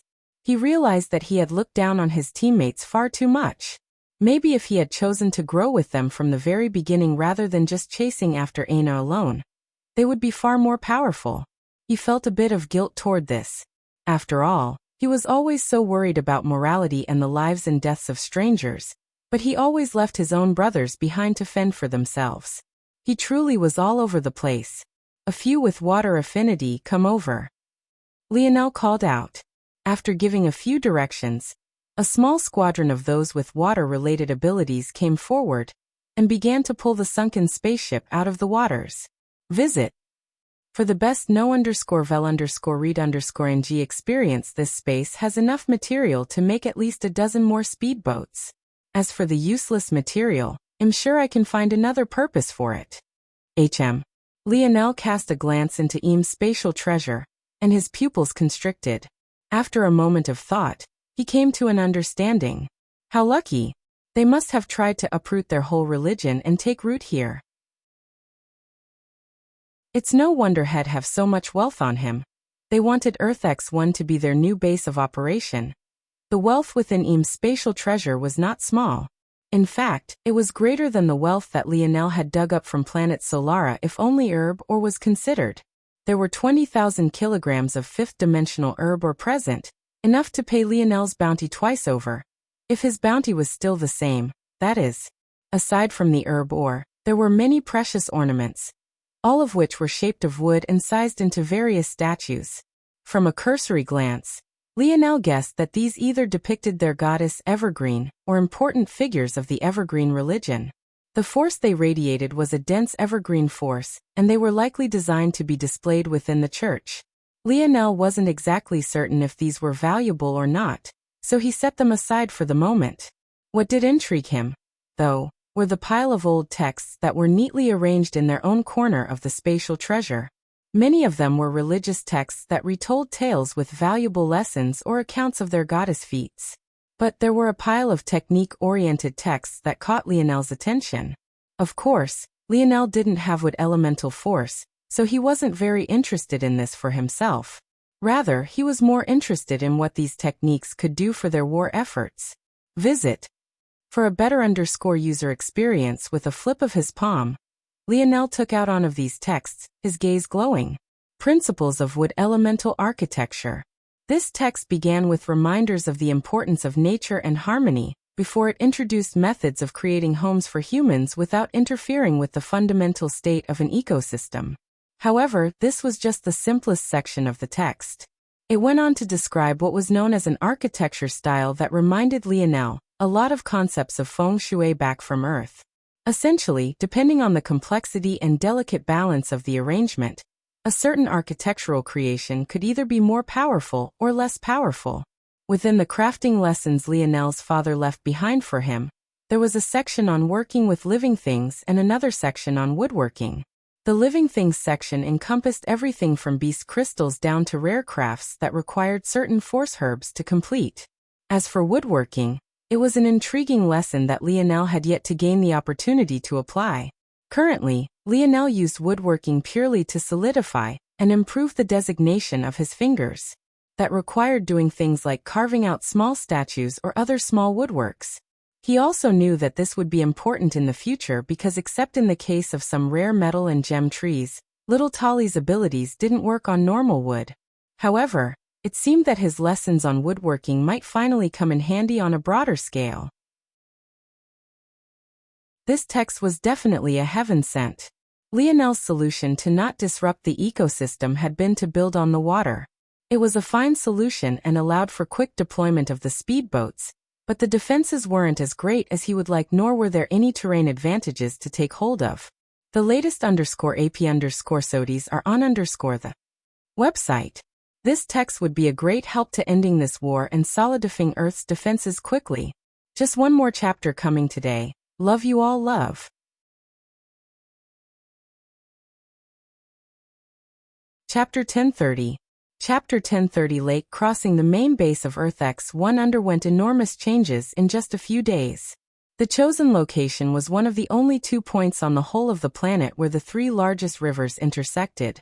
Due to an odd case of flow dynamics and physics, the water at these intersections was quite calm comparatively speaking. Though, the borders to this intersection were likewise extraordinarily dangerous, due to the clashing waves. This was as close to a terrain advantage as Lionel could find on the waters aside from a few waterfall formations that could be found around the planet. But he knew that he needed something better than this, which was why he was happy to have found principles of wood elemental architecture. Though the boundaries of this intersection were especially violent, the range of the calm water had a several kilometer-wide diameter. It looked so much like a lake as opposed to the clash of 3 rivers that this was exactly what Lionel called it. Lake crossing. The 3 main rivers, named West River, Southeast River and Northeast River by Lionel, met at their curves. Rather than actually crossing each other, the intersection was like a joining of 3 U-shapes at their base to form a sort of triangle with curved edges. The locations where just 2 rivers met were exceptionally volatile, giving the region some cover. But the main issue was that lake crossing had bodies of land as well. These bodies of land were exactly the weakness of this location, and exactly the reason why Lionel wasn't confident in this terrain advantage. However, now with principles of wood elemental architecture, Lionel was confident in fortifying these entry points to the water, and that was exactly what he did. The result was a grand fort formation that became the result of less than a week's work. Visit. For a better user experience. Sitting right at the center of Lake Crossing, an enormous fort lay. Taking inspiration from the Slayer Legion, it was like a large metal cube sitting on the calm waters. It was impossible to tell how deep into the waters it went, but the top of this cube reached up more than 20 meters. This cube, or at least what appeared to be a cube, was connected with chains so large that its links dwarfed the size of a human body. These chains anchored to the land around it, keeping the cube in place. Upon the surface of these lands, grand wooden constructions stood. At first glance, it looked no different from a normal wide-ranging and thick forest of brown and green. However, the longer you looked, the more exaggerated it all seemed to become. Enormous tree homes, interconnected pathways, and most importantly defensive structures that took the earth itself as their foundation. The most shocking part of it all was that wood force continued to accumulate and grow in the surroundings. The trees absorbed this force greedily, speeding along their evolution far faster than the rest of Earth's one after another. These trees grew thicker and wider, breaking into the fifth dimension one after another, and showing not a single sign of slowing down. The first day this tree fort was created, its defenses could only be considered to be all right. But come the third, fourth, fifth day and beyond, the sturdiness of it all dwarfed what Lionel could have created with his current crafting prowess. At least not on the time crunch he was on. It could be said that the evergreen goddess had truly left Lionel a great boon. Lionel stood in the midst of the forest. On his lap lay a spear that seemed to be made of green vines, and had a blade that looked like the closed petals of a pink rose. It radiated the aura of a quasi-silver spear and sat docilely before Lionel, seemingly not minding at all that he didn't even have the slightest wood elemental affinity to speak of. The latest _AP_SODIes are on the website. When controlling spears he didn't have an affinity for, Lionel often had to spend 2, 3, maybe even 10 times the stamina he would normally. But he had no other choice in this matter. Only he could comprehend the evergreen goddess text, and execute the completion of this fort fast enough. Luckily, he had the golden scaled koi fish to help him quickly replenish his stamina, or else things would have been even more troublesome. The good news, though, was that manipulating fourth-dimensional trees was much easier. If these trees had already become fifth-dimensional, Lionel might not be able to accomplish this even with several months. Comprehending the artistic conception was easy for him, though. He just had to manipulate the fourth-dimensional trees into fifth-dimensional levels of complexity, and watch the force do the work for him. I need to be fast. I need to finish all the forts before Earth X1, and undergo a qualitative change under Earth's influence. I'm still too slow. Lionel suddenly looked up. They're here, right? Arthur appeared in a streak of light. Whether it was Gil or Lionel himself, there was no doubt that Arthur had the fastest speed. It couldn't be helped, he could quite literally deconstruct himself into the light element at will. Seems you know already. Arthur responded. Lionel sighed. I wanted to take over both lake crossings, that way would always have the decisive advantage, but my wood affinity is just too weak. I couldn't finish here fast enough. Visit. For the best no_vel_read_ng experience. Arthur's lip twitched. Lionel had created such an elaborate fort in less than a week. It was practically impenetrable. Only a fool would attack it without several months of preparation. The fact he accomplished this was enough. But Lionel didn't feel this to be true. He felt an anxiousness in his heart that he couldn't seem to get rid of. He needed to be faster, to be better. They had known from the very beginning that there were 2 points that all 3 rivers met at. Unfortunately, Lionel could only choose to build one base at a time. There's no need to worry. They should have just arrived. It would be impossible for them to set up any sort of powerful defenses. In fact, they might very well be fighting amongst themselves for such a prime spot. Lionel's gaze narrowed. Arthur looked into the distance, his gaze also turning somewhat gloomy. It seems they want to test how good this fort is too. Arthur said lightly. Leave this to you? Lionel asked. No problem. Arthur laughed. His blade had been dry for too long. Make sure to give those other bastards hell. Visit. For a better user experience. Lionel's lip curled into a smile. It seems that they really thought that Earth was ripe for the picking. It was about time they entered the grand stage, and showed them all just what made Earth so talented to begin with. Chapter 1031. Beneath Lake Crossing. An opening of the cube suddenly widened, causing a rush of water to flood in. As calm as the surface seemed, the underwater current charged around like hidden flood dragons hiding in the dark. The moment this opening was breached, several speedboats jetted out like submarines, following these underwater currents until they blasted through the surface, appearing on the opposing side of the water barriers in a single blink. Lionel appeared at the helm of one of these speedboats, his expression serious as the sleek watercraft accelerated along with the currents. He was under no illusions that this matter would be simple to handle. On the other side of Earth X1, as Lionel had already guessed, the sparks of battle were already being slowly lit. Much like the first lake crossing, this intersection of the west, northeast and southeast rivers was likewise a connection of U-shapes. It had to be understood that the reason Lionel had given the rivers these names were because of their locations on Earth X1. The three main rivers were like irregularly shaped circles claiming a section of the planet for themselves. The West River circled around basically the whole left side of the planet, and the remaining two followed the same pattern. Ultimately, these three rivers met as a unit twice, and these were easily chosen to be the best locations. As a result, a portion of the individuals who targeted Earth X1 shot for one of these points while another portion shot for the other. Visit. For a better user experience, the competition was fierce and the battlefield became no different from a powder keg ready to explode at any time, no single individual willing to take a step backward. Such a defensible position on a planet without large mountain ranges or valleys was about the best they could hope for. How could they allow others to have it? This is troublesome. Donville, a familiar petite young lady of Radix family Libly, stood in the depths of the forest, eyeing the second lake crossing through the foliage. Though the appearance of the others weren't yet obvious, she hadn't let down her guard, nor did she make any big movements just yet. Much like the others, they had chosen a separate location on planet Earth X1 to build a temporary fort before sending a vanguard to scout out this region. There was no doubt that at least half of their most powerful warriors were here.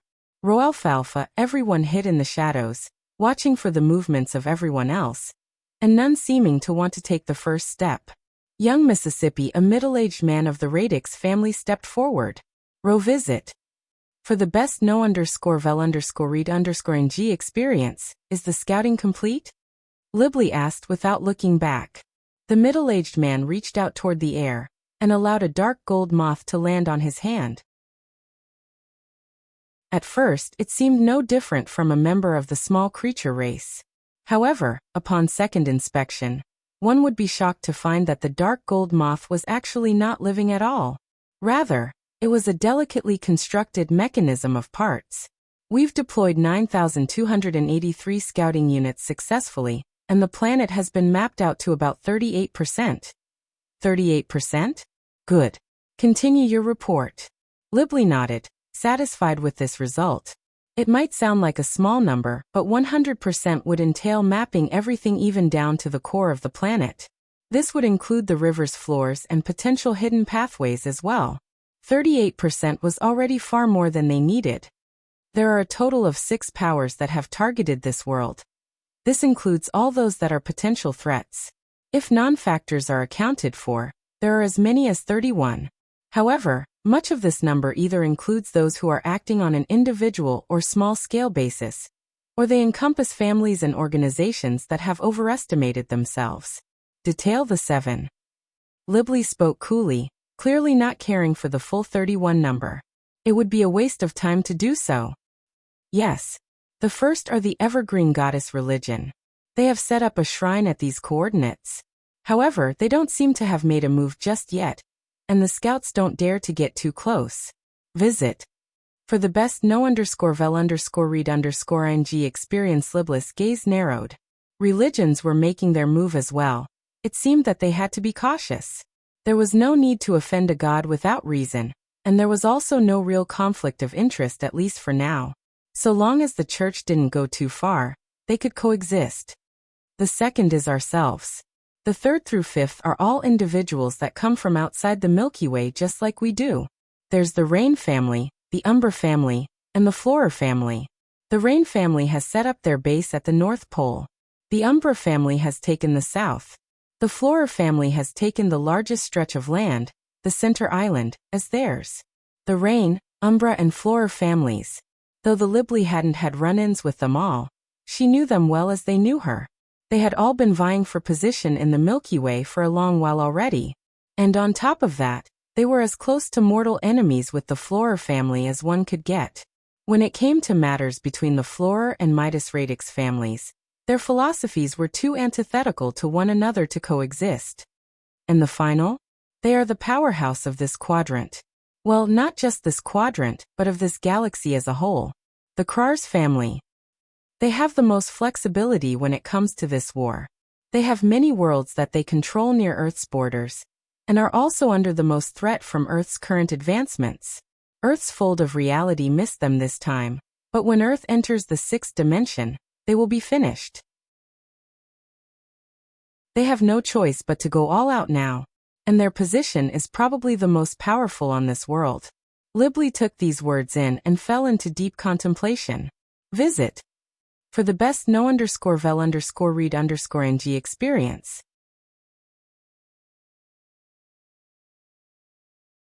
Chapter 1032.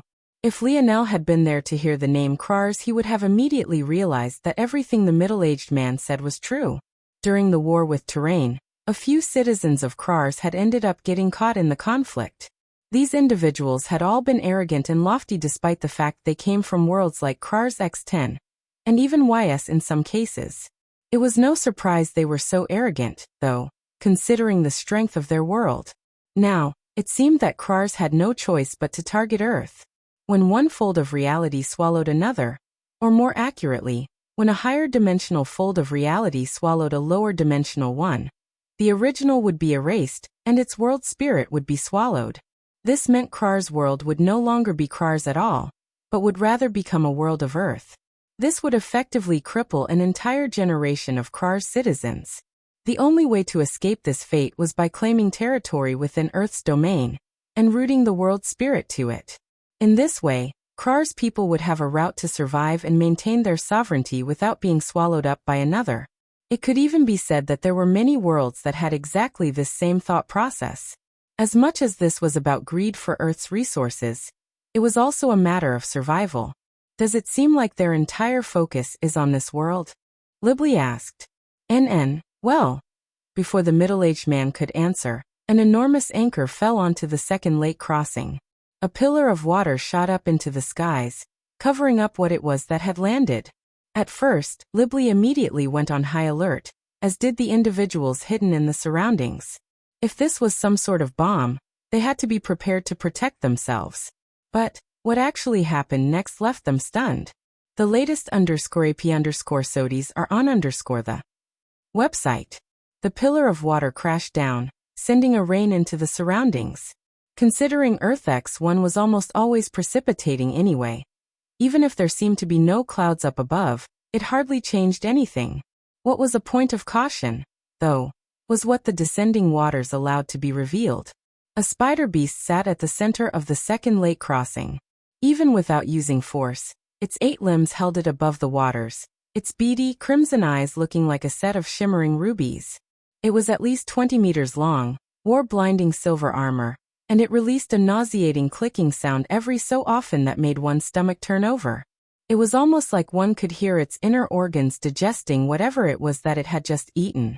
Don Velotop, this spider beast, stood a group of a dozen. Compared to the youths sent by the Radix, Rain, Umbra and Flora families, it was clear that these individuals were a tick older. But this could only be expected. All 4 of those families were of the 6th dimension, but could send such experts in currently. As such, they could only send the younger generation. Roalfalfa, the Krars family, though, was just a 5th-dimensional family, held back by the weak talent of the Milky Way galaxy overall. As such, most talents they did have were already older, having been stuck at the pinnacle of the 5th dimension for decades already. Except for 2. And these 2 happened to be a pair of twins that stood at the helm of the spider beast, both radiating the aura of a Tier 9 5th-dimensional existence. Yet they were both exceptionally young. If not for knowing better, most would think that they were still in their late teens. I think this hiding isn't doing us any good, right? One of the twins spoke. If none of you will come out, We will simply take this base for ourselves. Veronica. Row. The moment the twins spoke these words, the spider beneath them opened up its jaw and raised its large abdomen into the air. Before anyone could react, a spiraling pillar of webs that sparkled like a cross between silk and diamonds shot upward. Visit. For the best no_vel_read_ng experience in just a few seconds, the entirety of Lake Crossing had been covered in a thick platform of web. Just a slight moment of hesitation had allowed the Krars twins to take the initiative. There were truly very few who dared to take a step onto that web. Just at a glance, it wasn't difficult to tell that this web was incredibly sticky. From Libley's calculations, she felt that just walking along it would take about 3 to 4 times the amount of force they would use on water normally just to keep themselves from getting stuck.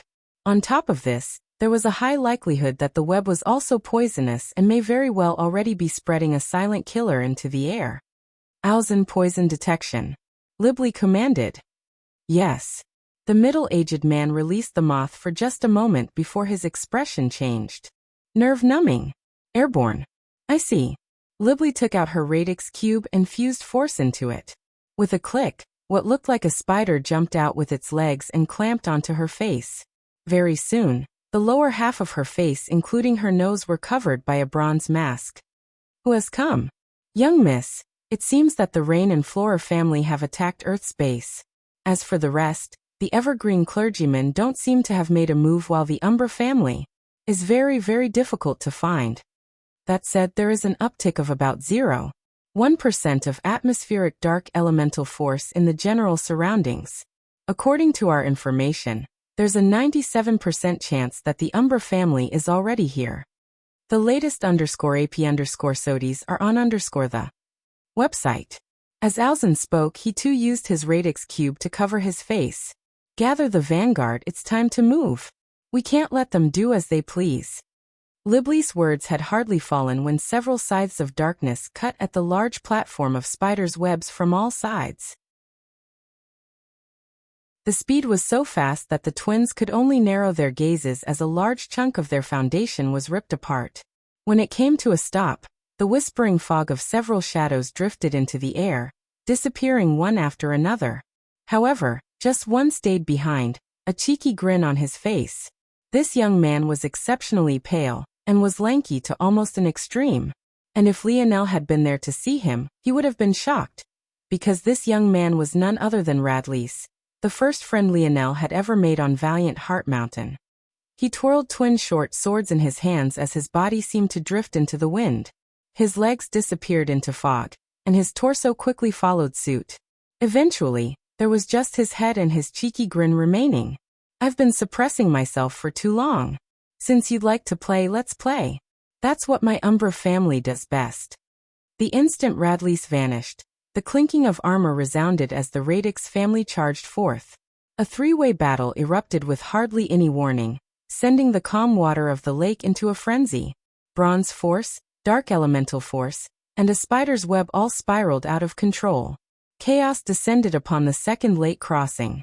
The latest _AP_SODIES are on the website.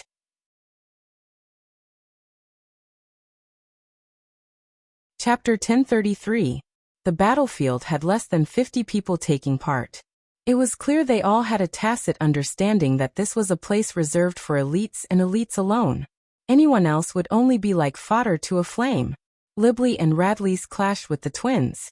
The latter seemed to flicker in and out of existence as he pleased while the former had already put on an entire mech suit. From a delicate and petite young lady, she had become a bronze behemoth. Back on planet Solara, there were certain delicate mechanisms that she didn't dare to deploy for fear the planet's environment would destroy them. But now she had no qualms at all. Her one enormous bronze arm billowed with the odd bronze force and endless steam.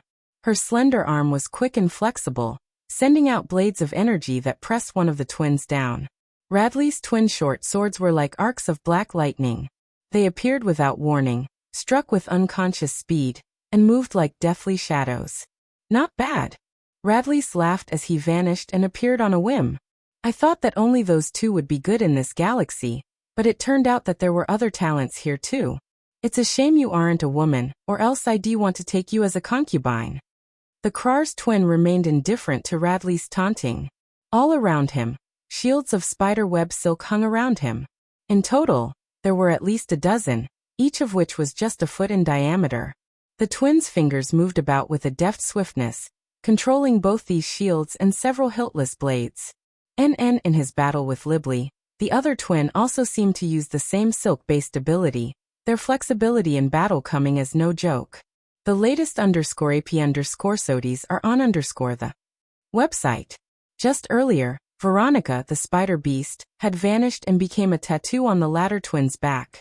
However, this was impossible to see as this twin wore flexible armor throughout his body.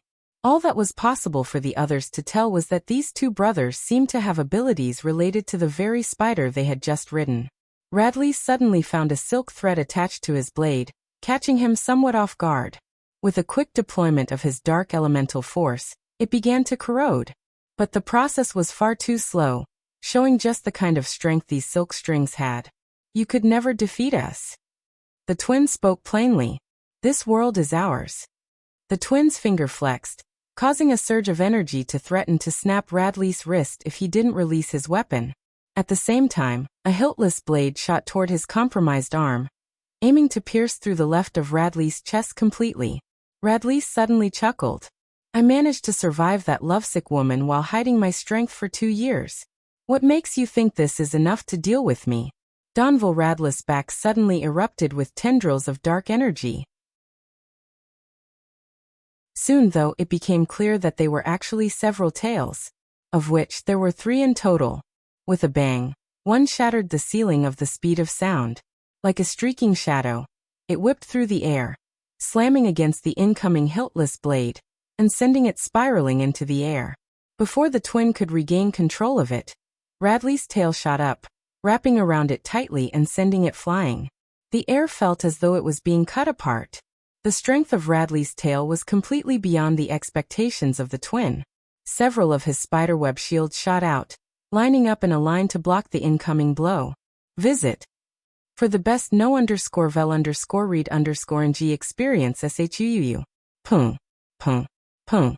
It took 3 shields before the blade finally got stuck in the 4th. However, before he could even have a chance at catching his breath, Radley's, who had vanished into thin air, appeared with his short sword at his throat. At that moment, on the other side of the battlefield, Libly's battle with the other twin was raging on just as fiercely. Without having to hold back, Libly's actions flowed far more smoothly from one action to another. It was as though she had an endless supply of mechanisms, each more lethal than the last. Chains, needles, hidden blades and spikes, extending arms and legs. The array of options she had felt infinite, and it was quickly becoming more and more difficult for the second twin to read and react. No matter how many shields he had, none of it seemed to be enough. Libly's massive steampunk bronze arm rotated a quarter, causing several small holes to appear at a joint. An eruption of 9 missiles shot out in a rotating and spiraling circle, as though they were coordinating themselves in the air. The twin shot backward explosively, sending out several shields. Trying to use the massive fog as a cover, he sent out several hiltless blades. Beneath the cloud of explosions and their noise, it should have been impossible for Libly to react. The aftershock sent the twin flying, his feet losing their balance as he was blown backward. But completely out of his expectations, he found that he suddenly couldn't fly any further. To the twin's horror, a chain had wrapped around his ankle. Without even a chance to fight back, he was reeled back into the range of the explosion, just in time for the final chain of missiles to implode. Visit.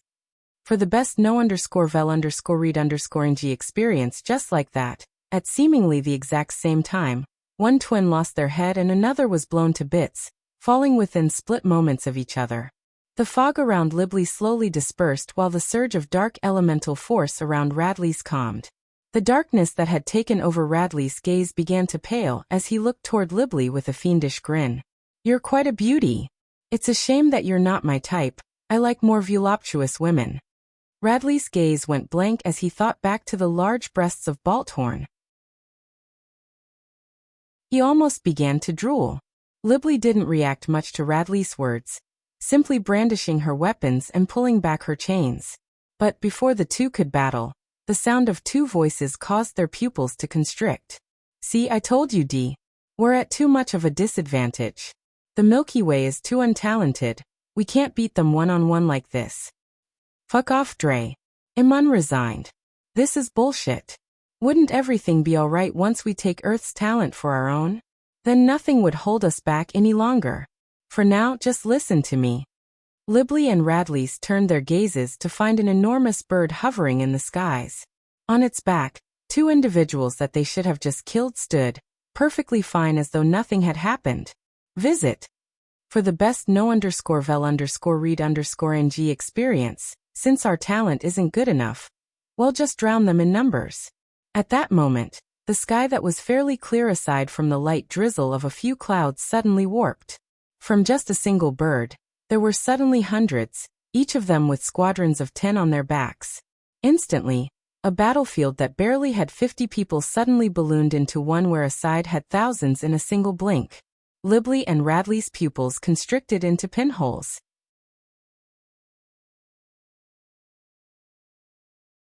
Chapter 1034. Libley, who liked to calculate everything before she even took a single step, realized that she had been played. She couldn't quite grasp what ability had been used to string her along like this, but it didn't particularly matter right now. All she knew was that there was trouble. Scanning the current state of the battlefield, all of her elite troops had been spread apart, as were Radley's. On top of this, they were being pinned down by the elite troops that the twins had led forward earlier, making it difficult for them to regroup. Libley had thought they all had the tacit understanding that this would be a battle of elites, and had gotten complacent. After all, as much of a powerhouse as Krars was in this galaxy, their main ability came in their foundation and their numbers. But if they were willingly tossing such an advantage away, she had been willing to gladly take such a benefit for herself. However, Libley had forgotten one important piece of information. Roalfalfa Ausen had informed her of where the Rain, Umbra and Flora families had set up their bases. But he had never said anything about where the Krars family had set up theirs. It was only now she understood that they had never set one up to begin with. From the very beginning, their only target had always been this second lake crossing. Regroup. Libley raised her enormous mechanical arm, pointing its massive fingers forward. Mechanisms on their tips opened up, and shot out a rapid hail of bullets as she tried to cover for her people's retreat. But how could Dee and Dre allow such a thing? They had revealed their true cards at the perfect time, and they would most definitely take advantage. Visit. For the best no_vel_read_ng experience right at that moment. The birds dove down from the skies. One would have thought that they would slow as they approached the water, but it was the exact opposite. They accelerated like speeding bullets, their feathers ripping from their bodies one after another. However, if one looked closely, those very feathers turned into an odd inky energy as they fluttered away, sinking back into Dre's body. Bang, bang, bang, bang, bang. Don Velf birds, without a care for their lives, crashed full speed into the waters below. At that moment, an inky blackness was cast over all of their visions, making it impossible to see what was happening. Before Libley could even regain her bearings as the water beneath her rose and fell like tides, her bronze armor jumped into action on its own, blocking a strike to her left. Libley's gaze narrowed. Her armor only acted without her expressed command under very few situations. She realized then that her life was truly in danger. The inky blackness dispersed, revealing the state of the battlefield once more. But now, Libley found herself surrounded from all sides. With the Krars having claimed the very center of the battlefield, it had suddenly become impossible for any regrouping to take place. Under normal circumstances, this would have been a terrible move to make as it essentially forced the Krars to be pincered from all sides. However, with so few people being on the battlefield to begin with and many birds still hanging in the skies with hundreds more attackers, it felt like the perfect action for this given situation. Libley immediately found herself embroiled in battle. For the first time in her life, she actually regretted not bringing that massive meathead somewhere. However, she had had no choice but to leave her husband to be back at their base, so that there would be someone there to defend should Earth send a preemptive attack. Rovisit. For the best no_vel_read_ng experience, we need to retreat. It seems we'll really have to give up this location.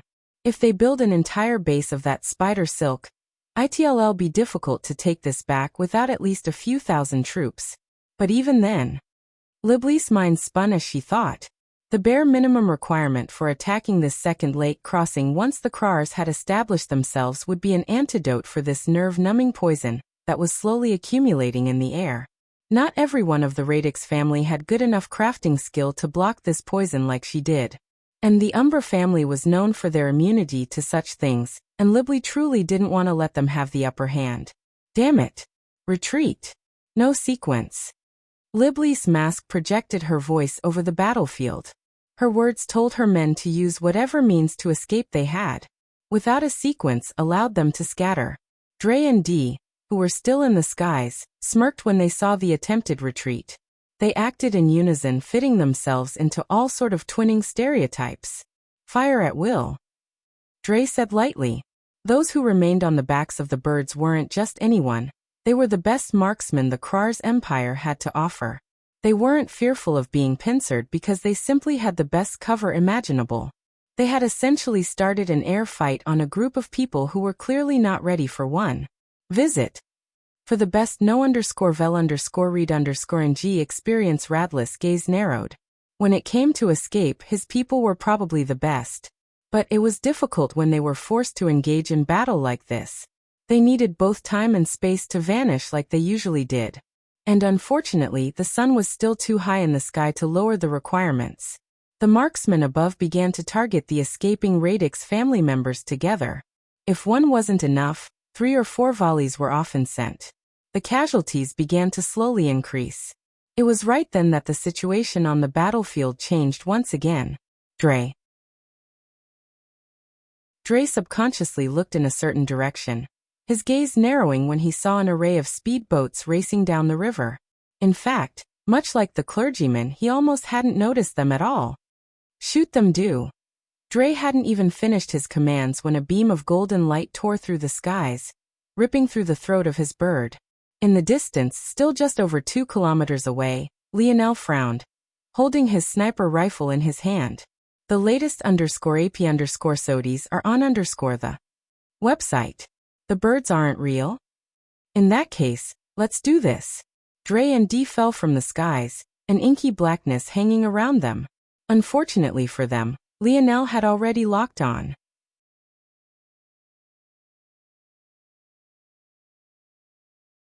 Chapter 1035. Lionel's palm flipped over, revealing a sleek and simple bow. It was the very same bow he had gotten from the Camelot Zone.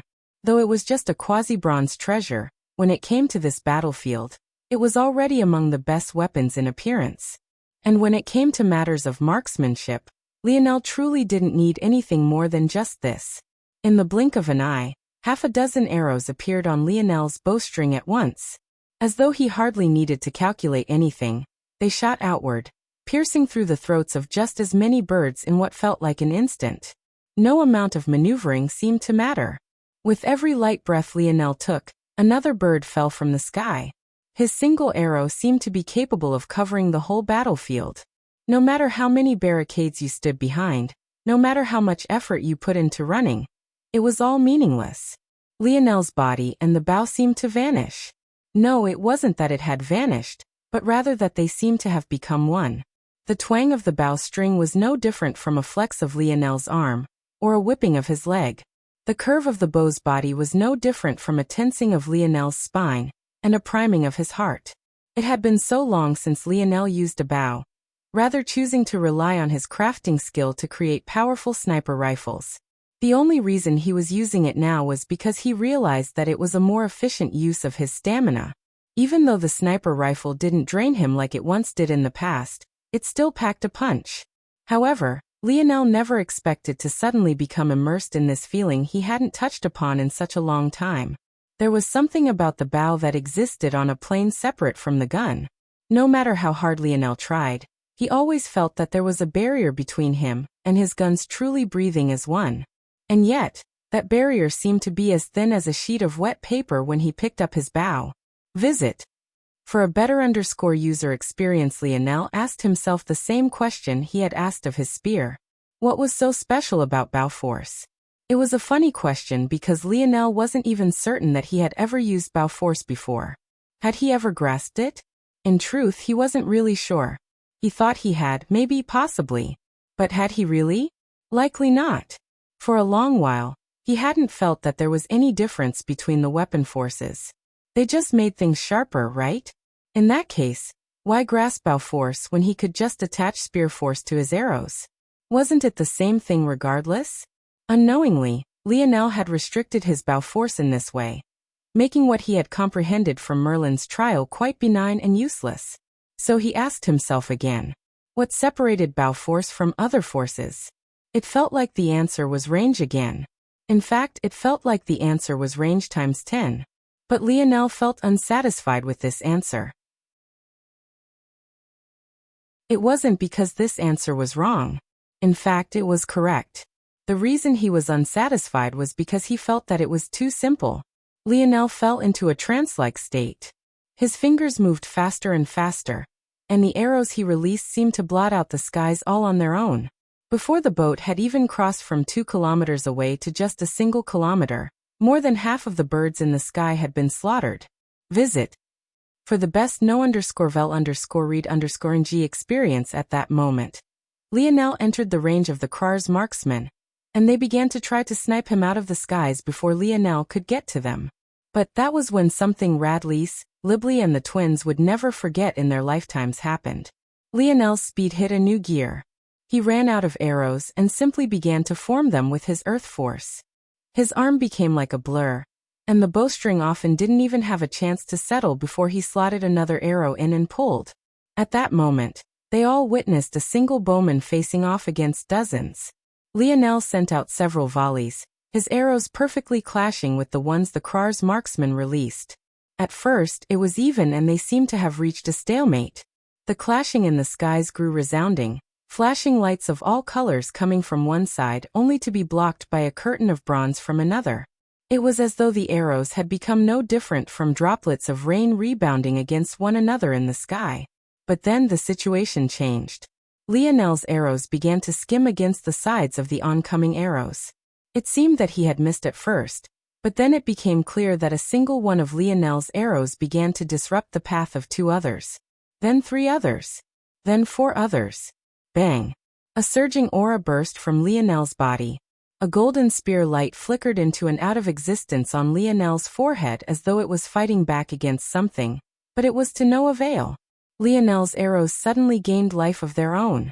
Rather than speeding up, his pace suddenly slowed. And yet, under the astonished gazes of those watching on, it wasn't Lionel who began to lose, but rather the marksman of Krar's. Visit.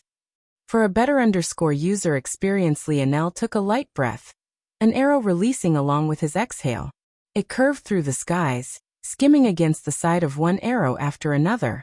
It used the arrows of the Krar's marksmen almost like a race track, its trajectory curving along as though it had a mind of its own. Then, shoo! The neck of a bird was pierced right through, the very first one to be felled in the last several exchanges. It felt as though the battlefield had fallen into an eerie silence. A single young man with a blazing aura becoming the center of attention. Range was indeed too simple to describe Lionel's feelings for the bow. When he held it in his hands, he had an indelible confidence. What separated Lionel's bow force from his other forces? It was the fact it was his bow force. With a single arrow, I can do anything. A mighty violet fog billowed to life around him. Visit. For a better user experience.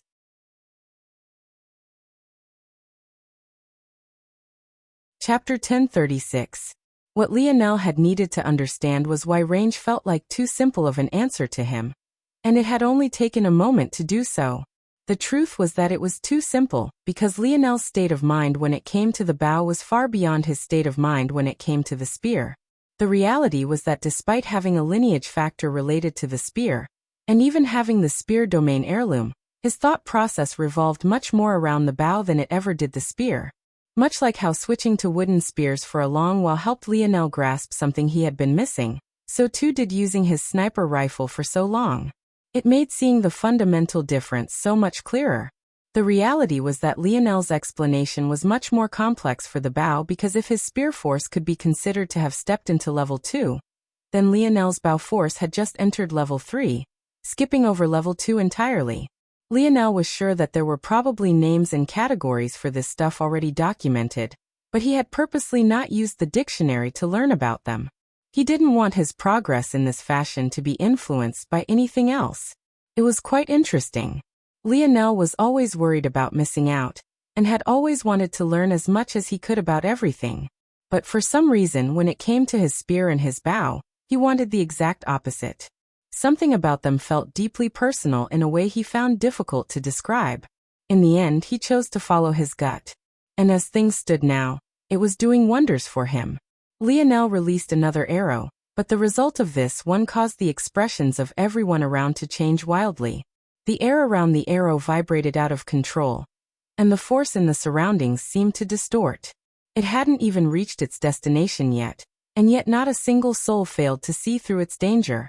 Dee and Dre, who were among the very first to fall victim to Lionel's arrows and lose their bird, had their pupils constrict. The latest _AP_SODIES are on the website. Dre had been waiting for the archers to deal with Lionel first before he deployed his bird once again to command to the battlefield. But to his shock and horror, Lionel alone had actually rendered his men completely useless. And now this arrow, SHUU. Lionel blinked. I missed? Lionel was baffled. Even back to the days when he was a normal boy playing quarterback on a football field, he had never missed. It sounded ridiculous, but it was the truth. Lionel couldn't ever remember being inaccurate in his life. And yet, for the first time, he actually missed? Bang. The sight was devastating. Lionel's arrow passed over the head of a bird, missing its neck. However, just as it did so, it was as though everything ruptured. The head and part of the bird's torso was shredded to pieces. The marksman on its back screamed in horror as they too were torn and ripped apart. It was as though a spinning vortex of space element force whipped by, forming a black hole that pulled everything apart and left nothing but droplets of blood, flesh and an inky blackness. Visit. For the best know_vel_read_ng experience, the space in the surroundings continued to tremble as the arrow shot into the distance. As though it was a nuke, everyone on the battlefield scattered, rushing out of the range of the arrow before it could get anywhere near them. Bang. The arrow collided with the calm waters of the second lake crossing. A devastating whirlpool formed in water as sharp as knives and needles jetted out in all directions. Screams of agony and pain erupted. Those that hadn't managed to get far enough away found themselves sucked in, the devastation of the arrow shocking them to their cores and reaping their lives. At least a dozen fell into the silence of death in that one instant. Lionel frowned, raising his hand to his bow again. But, right as he was about to fire again, he felt his forearm spasm and a large chunk of his mental stability vanish. What the hell? Lionel's mind spun, his near-perfect recall activating as he replayed what had just happened. When he came to an understanding, his expression became somewhat solemn. His bow force had actually surpassed a level he could casually sustain. There wasn't much of an impact on his body as bow force came from the external, but his mental focus took a huge hit. It felt as though he was a normal human again, and had just spent all day studying. It was exaggerated to the point he couldn't lift a single finger any longer. But Lionel felt like his current self only had about 2 more of these arrows in him before he really wouldn't be able to think straight anymore. The latest _AP_SODIES are on the website. Unless I use auspicious air. But even then, I think I would only be able to increase the number by 1. I never thought that would become a problem. What Lionel didn't know was that this was only natural. His so-called level 3 bow force was actually a concept usually only grasped by those at the 6th dimension, something he would know had he done his research. In fact, it couldn't even show its full strength due to Lionel's current limitations. Lionel could sulk about this and be unhappy. But was it even necessary? 3 more of these arrows to end this battle? Lionel grinned. Isn't that too easy? Lionel had had many plans brewing in his mind for how to deal with this battle. But he hadn't expected to have such a breakthrough before it even started. In fact, as long as he wanted, he could lower his bow force to level 2 and not have to worry about this drawback at all. However, where would the fun in that be? It was about time these people understood that what they should fear wasn't those vying for a piece of Earth along with them. What they should fear was Earth itself. Lionel raised his bow again, his free hand drawing 2 fingers together from the curve of the bow down the string. Everywhere his 2 fingers passed, a shimmering bronze arrow of Earth force formed, wrapped in spiraling level 3 bow force. Retreat. Visit. For the best no_vel_read_ng experience, the roars came from all over the battlefield as the same thought resounded in Lionel's mind once again. With a single arrow, I can do anything.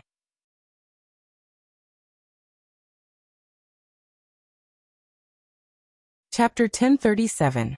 Lionel had barely drawn his bow into a partial crescent when panic took hold of the battlefield. Libli froze and suddenly couldn't move a single inch. No matter how she calculated, no matter how she racked her brain, she couldn't manage to figure out a method to live. So long as Lionel targeted her, she would die.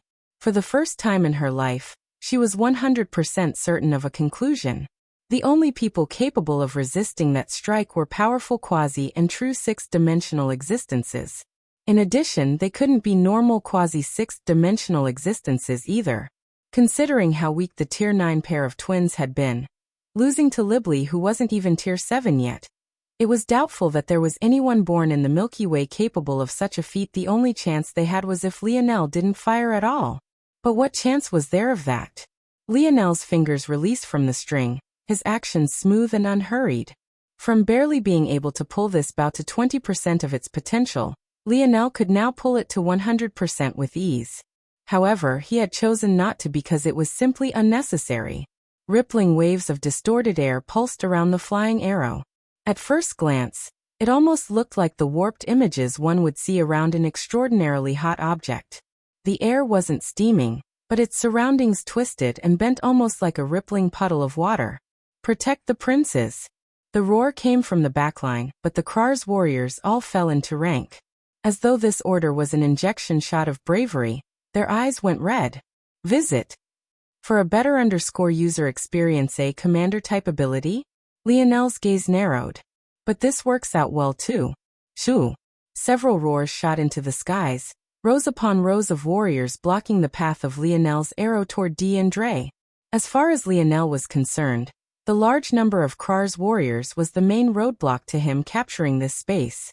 So he hadn't hesitated to target their leaders as he had done from the very beginning. As for the results, they were just as shocking. Lionel's arrows became no different from a screeching projectile shot from a powerful ballista. It tore through the first line of warriors, reaping 3 lives at a time. Even the waters it traveled over split beneath its momentum, creating a violent churning effect that made the situation all the more disastrous. This time, the arrow was on target. Lionel wouldn't be taken off guard by the same thing twice, and he had already adjusted his calculations. The result was an arrow far more devastating than the last. The first casual arrow reaped just over a dozen lives despite hitting nothing but air the whole time. This arrow, however, reaped that many on just first contact. It tore through the army, shredding armors to pieces and twisting flesh and bone into grinding meat paste. Visit. For the best no_vel_read_ng experience, Dre watched on in horror, their hearts trembling. Even the elite warriors they had originally come with found it difficult to even move an inch. The only one who had managed to do anything was the old man who shouted out earlier, but even then he had only done so to protect himself. This is a suppression between dimension. Who is this monster? At that moment, Dre finally understood. They were truly finished. Bang. The arrow finally landed on the waters, a violent churning of water jetting outward. Shards of space followed suit, shredding anyone in its way to pieces. By the time the waters calmed, a quarter of the thousands the Krars had brought had been wiped out. The speedboats finally entered the range of the battlefield, their parachute systems deploying like the wings of a silver bird and their anchors falling. Bow in hand, a dense violet fog hung around Lionel. Fused with his level 3 bow force, It felt like a curtain of gravity had fallen over the second lake crossing, making the knees of those who laid eyes on him weak. Visit.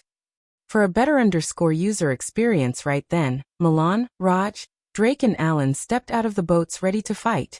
However, what they saw when they came out left them speechless. The retreating warriors had come to a grinding halt, not daring to move a single step any longer. A cone-shaped had opened up toward the center of the battlefield, followed by a path of blood and gore. And every one of the warriors, despite some clearly being on opposing sides, had locked gazes with Lionel, the fear in them clear. "Hey Cap, what do you do?" Raj cleared his throat and squeezed these words out. Alan, however, noticed that Lionel's back wasn't as straight as it normally was. In fact, his skin was paler than usual as well. Whatever it was that Lionel had done clearly took a lot out of him. While it was true that Lionel could fire 2 more of these arrows if he dug deep, that was only if he dug deep. He would only be able to fire 1 more without using his natural force art, and relying on auspicious air, so really he only had 1 more in him currently. A theoretical number was far different from the true number. The reason Lionel hadn't pulled his bowstring all the way back was because he was well aware of this. Very rarely could humans reach their true limits. It often took trying circumstances and lack of choice to push someone to that limit. The fact that Lionel only had 1 more in him already put him in a state of sheer exhaustion. However, he still stood there, glaring at the battlefield menacingly as if he could release 100 more so long as they dared him to. The latest _AP_SODIES are on _the website. Lionel's gaze swept through the battlefield before it landed on seemingly empty space.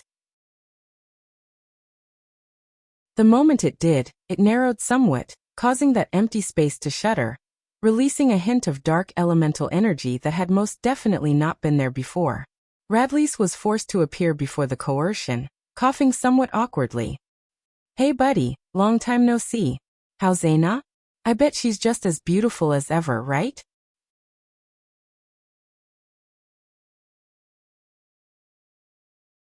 Chapter 1038. Radlys coughed awkwardly. In truth, it could be said that he and Lionel had a decent relationship. They could have been friends had it not been for Radlys maintaining some distance between them by always disappearing to places unknown. However, it was also the case that Radlys had been a help to Lionel at least once before as well. Though it wasn't really a big deal now, back then, it had been about as far out as a person could stick their neck for someone they hardly knew. Back when Lionel had been faced with those 3 seniors, it was Radlys who had run off to get an authority figure who could help out.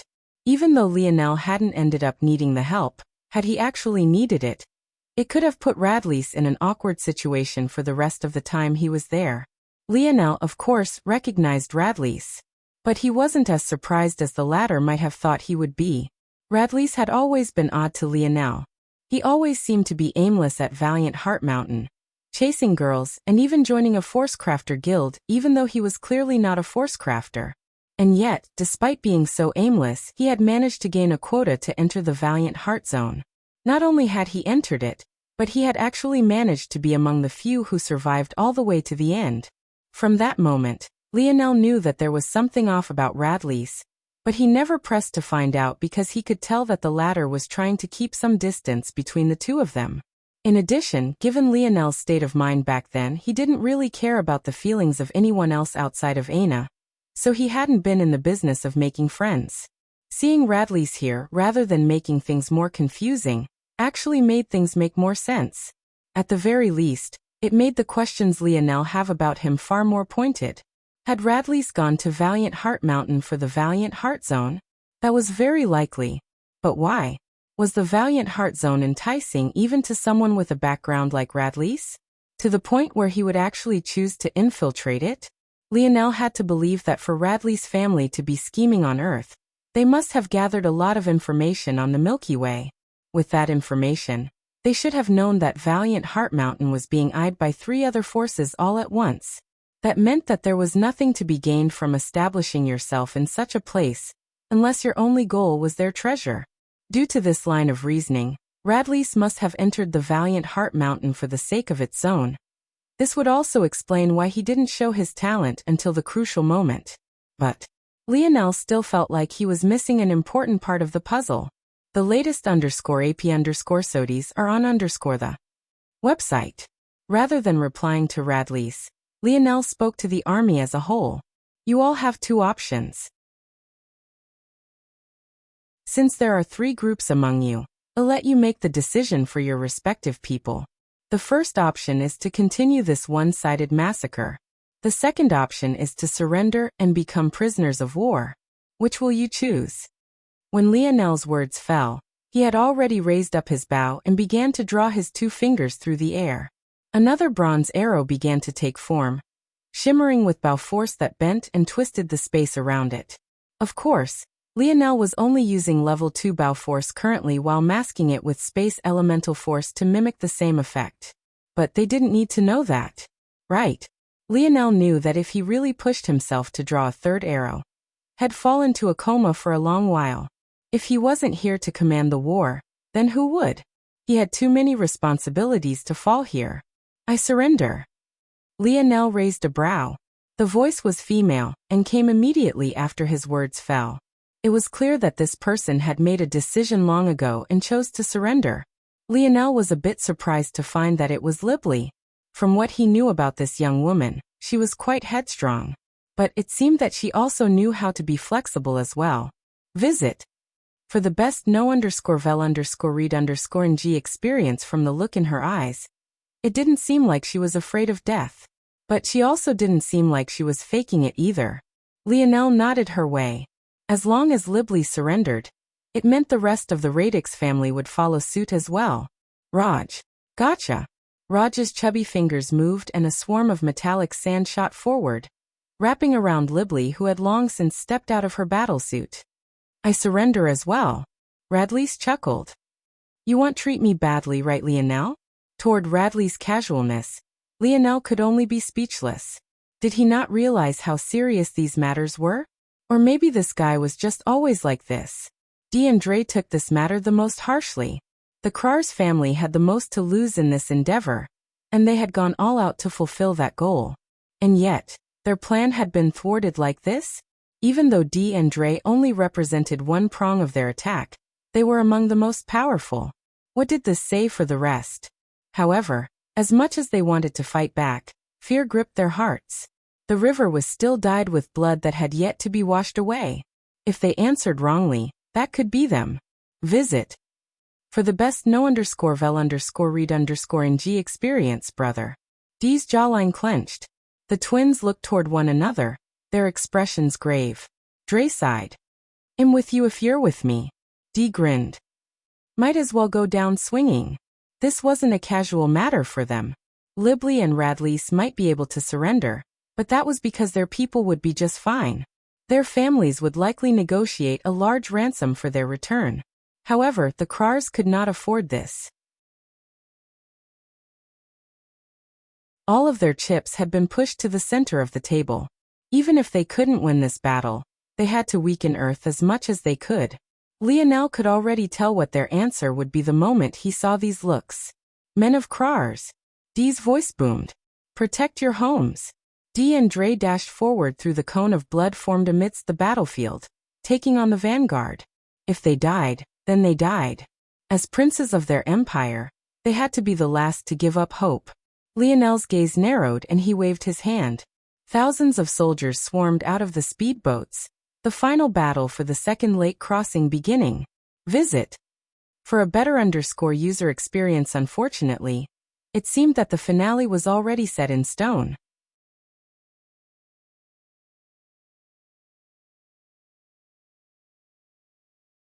Chapter 1039. The battle lasted less than an hour.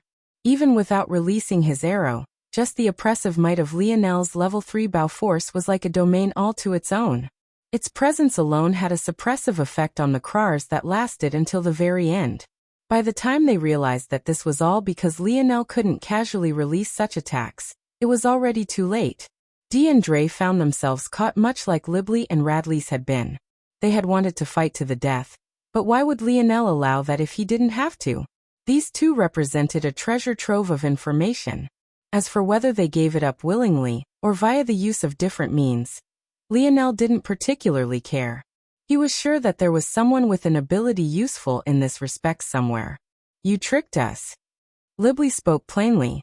At this moment, the second lake crossing was no longer empty. It had gained a large metallic cube chained to its surrounding islands as well. Within this metallic cube, Libly, Radlease and the twins lay in chains while the remainder of their armies had been placed within segmented cubes. Lionel stood before their jail cells, made of the very same material the dark cloud prison of Earth was formed of. Though it didn't work as well against fifth-dimensional existences as Earth had yet to produce such ores at the fifth-dimensional level, it was still good enough to severely weaken them. Lionel shook his head. He hadn't tricked them. If Libly and the others insisted on battling, he would have definitely drawn his arrow once again. Libly was well aware of this as well, which was why despite what she said now, she didn't regret her decision. She was logical almost to a fault, and unless it was strictly necessary, she would never sacrifice herself meaninglessly like the twins tried to. As long as she survived, there would be a chance at another day. But if she died, any hope there might have been would be lost. It was wholly irrational to fight losing a battle, so she refused to do so. The latest _AP_SOTIs are on the website. Lionel ignored Libly for a moment and looked toward Radlease. The latter was still as pale and lanky as ever, but his breath was stronger than it had been in the past. It was clear that he had hid himself deeply, and may very well still be hiding himself. For someone who had been captured as a prisoner of war, the smile on his face was too bright. "Why did you join Valiant Heart Mountain?" Lionel asked. Radlease blinked. "Can't a man chase skirts? I'm still in the prime of my youth." Gil, who wasn't too far away, burst into laughter. "Hey Cap. I like him. Maybe we should let him go." Two perverts in a pod. Alan shook his head. "What do you know? A sign of a healthy man is his perversion. Only we can allow the true nature of the repressed female to shine forth in its true glory. It's you prudes that are responsible for the double standards those repressed flowers must suffer through." "Oh yeah." Milan laughed. "There are plenty of brothels on Earth right now and our population's lacking. Why don't you go take a few of those repressed flowers as your wives and have some babies?" Gil coughed. "Everything in moderation, friend. Everything in moderation. The latest _AP_SOTIs are on the website." The exchange made the boys laugh, especially Radlease, but Libly's expression twisted with a hardly concealed disgust. Was this how men talked when they were alone? She wanted no part of it. Seeing that he wasn't going to get any answers from Radlease in this state, Lionel shrugged his shoulders. The most basic interrogation tactic was to separate your targets and question them individually. Even though Lionel didn't want the same answers out of them as they were from different powers, it would still help to apply some mental pressure on them.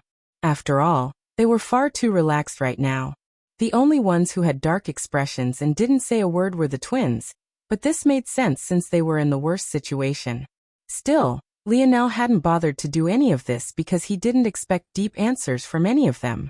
Rather, he just wanted to know some surface things. As for what was hidden underneath, he would leave it to those with special abilities to find out. His only purpose was to find out some useful surface information. "Your cube, I'm very interested in it." "What is it?" Libly frowned.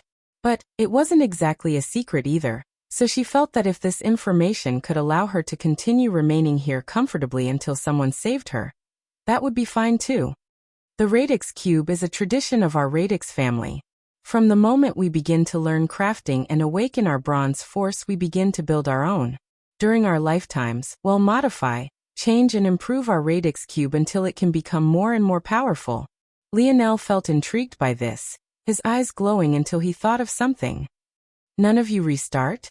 The latest _AP_SOTIs are on the website. "No." Libly's reaction was fiercer than Lionel had expected. She seemed to realize this as well, so she calmed down considerably after a moment.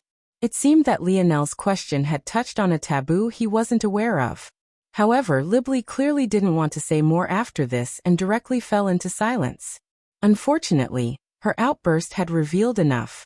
Clearly, this Radix Cube was a core part of their power, and couldn't be easily abandoned. At the same time though, taking it was also difficult. After all, even after searching libly, it was nowhere to be found. The only explanation was that it had been absorbed into her body, something that made sense considering how Lionel had originally seen it be taken out. Lionel didn't bother to press any further. If he wanted to know more about the radix cube, he would likely have to take some risks. As for how far he was willing to go, maybe only Lionel was aware. And your bronze force, what is it and what does it do? Our bronze force is capable of invading the structure of metals. On the surface, it seems to just change its color. But when the bronze force of a metal reaches a certain point, it can then be controlled by our radix family to act and react in ways it wouldn't normally. It's especially useful for crafting small and intricate parts. When you don't have a metal spirit, that is. Libly gazed toward Lionel, clearly remembering why they had clashed the first time to begin with. As for Lionel, he could tell that Libly probably hadn't told him the full explanation, but his alone was enough for now. Finally, Lionel turned his attention toward the twins. However, the result of this was far more complicated than he had expected. Seeing their downtrodden appearances, even setting aside their injuries for a moment, Lionel felt as though something within himself had shifted. Just kill us, Dee said without raising his head. We won't tell you anything. The latest _AP_SODIES are on the website.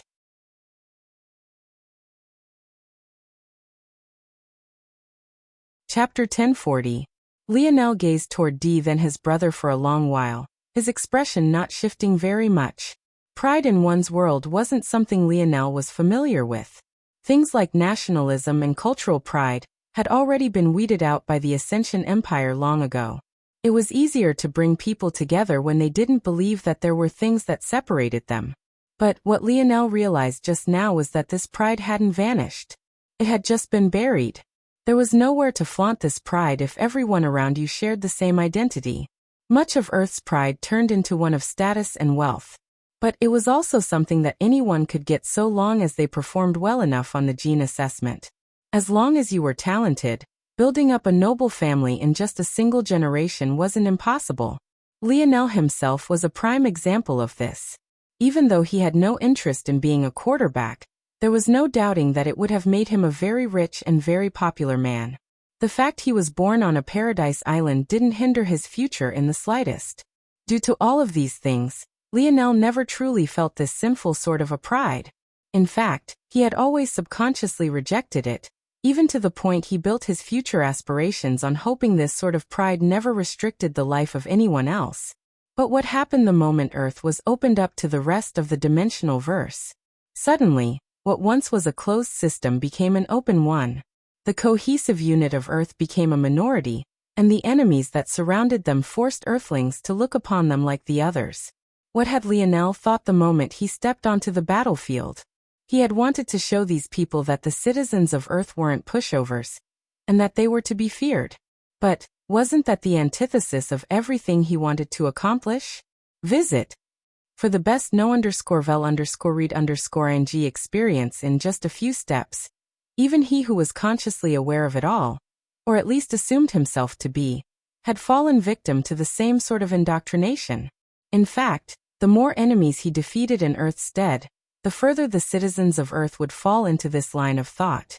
If Lionel made Earth the center of his empire and tried to enact his vision, there would come a day where those who aimed their blades toward him weren't people from the outside, but rather the very men, women and children he currently protected to his back. Lionel felt a heaviness on his heart at this moment. What was the best sort of trap? The greatest sort of scheme? It was one you knew was there, and yet you had to walk into it anyway. And this was very sort of cage Lionel's grandfather had him trapped in. Lionel sighed, and looked up toward the metallic ceilings above him. He wasn't ready. He was nowhere near prepared enough to face his grandfather or challenge his ideologies. Who was right and who was wrong didn't matter because regardless of it all, if things continued in this way, Lionel simply had no chance of winning. I want to be a king, but I have not the faintest inkling of how to do that. I don't even really understand myself. How can I grasp the hearts of people I want to follow me? My uncle is probably right to say I have no right to challenge that old man. Lionel closed his eyes, his aura going from turbulent to calm. The emotions that Dre had showed on the battlefield replayed in his mind again and again. They had put everything on the line just for a chance at weakening the people of Earth just the smallest bit. Visit. For the best no_vel_read_ing experience without a word, Lionel turned and left. His teammates looked at one another, but they too remained silent.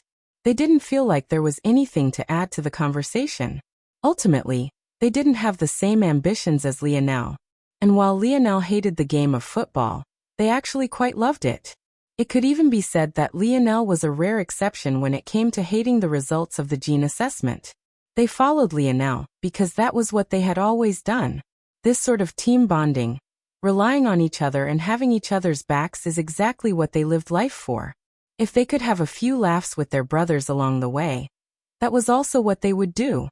If Lionel wanted to figure this out, he would have to rely on himself.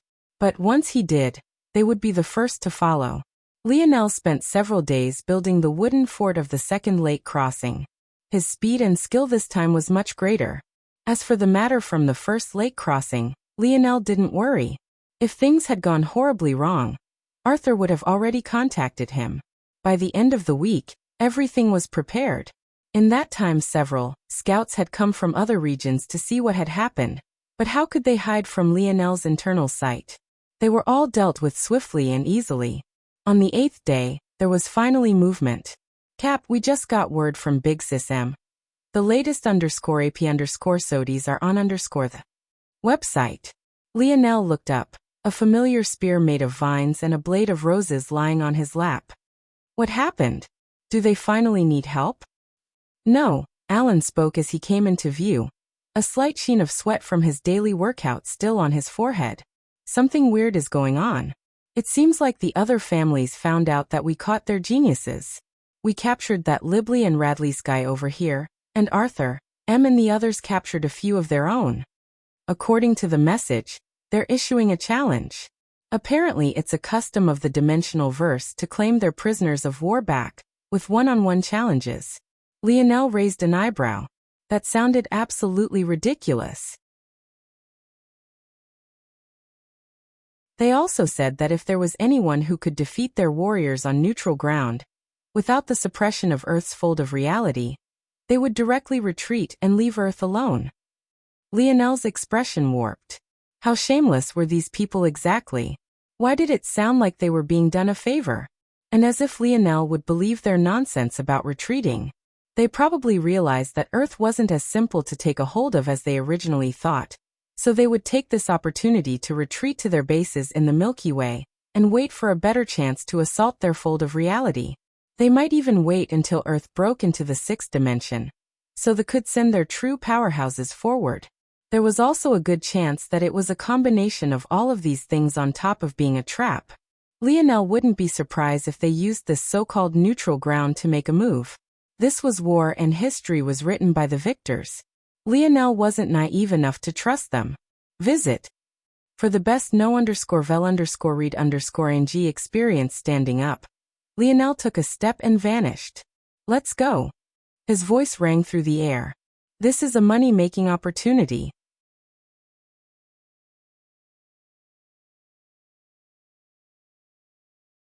Chapter 1041. The location was the deck of a spaceship. However, to call it as such would be doing a great disservice to the true magnitude of the behemoth that hung among the celestial bodies of this particular solar system. It almost felt far more appropriate to call it a starship. Of course, this would be an exaggeration.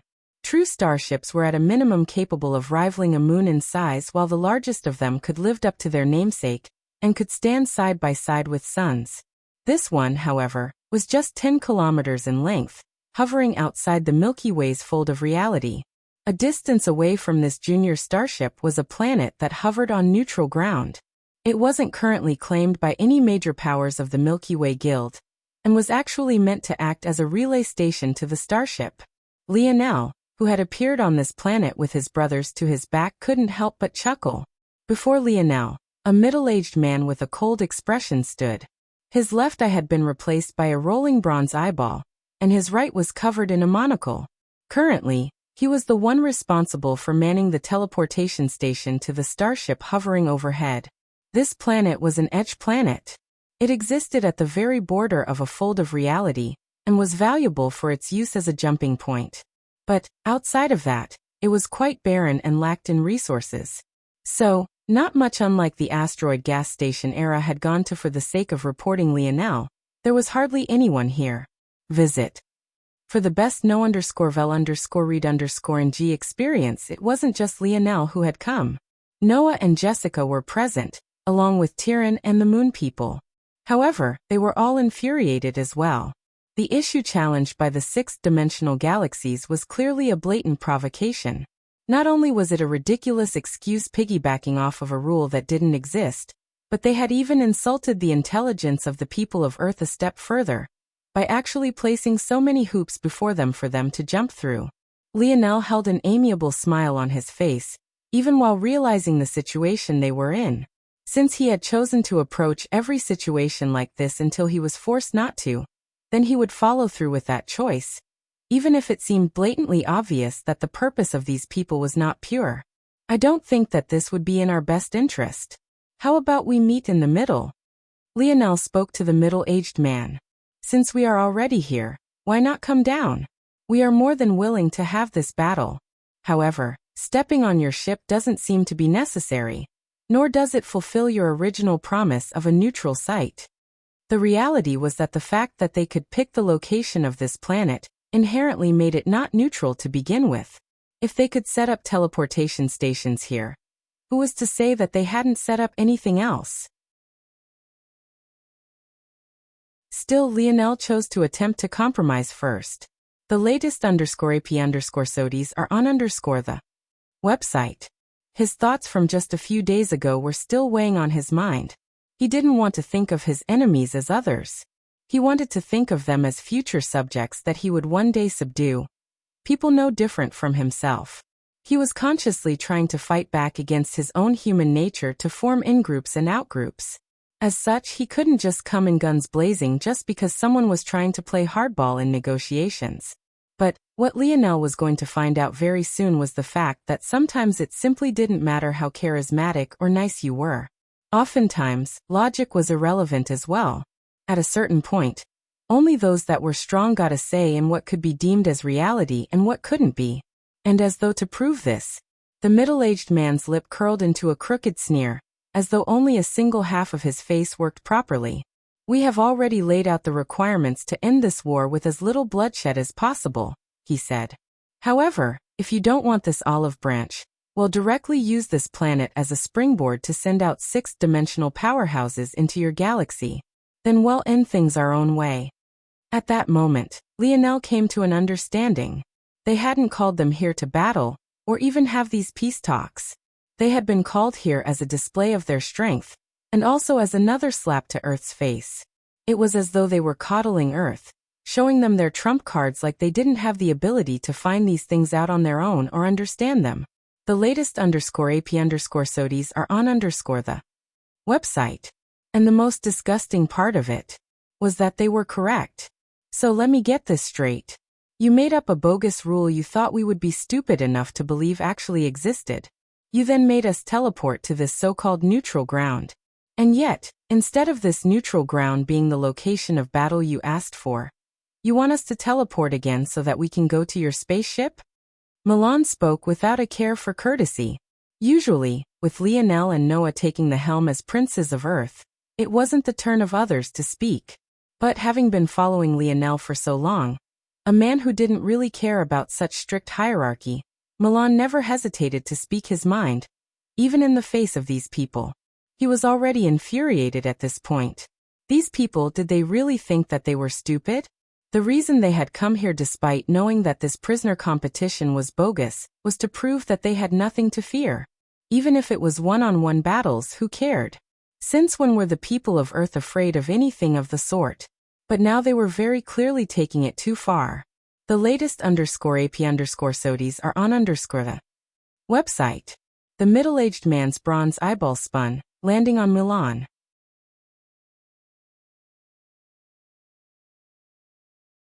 Without a word, a formless pressure shot outward, forcing Milan to retreat explosively. Even one of his energy shields imploded on contact, not being able to withstand even a single surge of aura.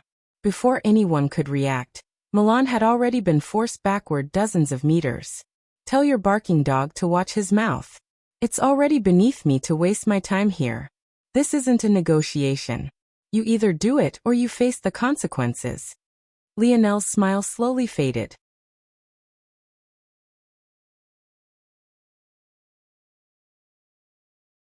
Chapter 1042. On the back of the junior starship, several groups of individuals stood.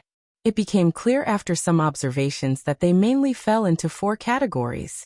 There were the unit of the Radix Midas families, then there came the Umbra, Rain and even the Flora family. Despite their status as lifelong enemies, the Flora family had still come together with the Radix Midas families. It was clear that benefits were placed above all things when it came to these large families.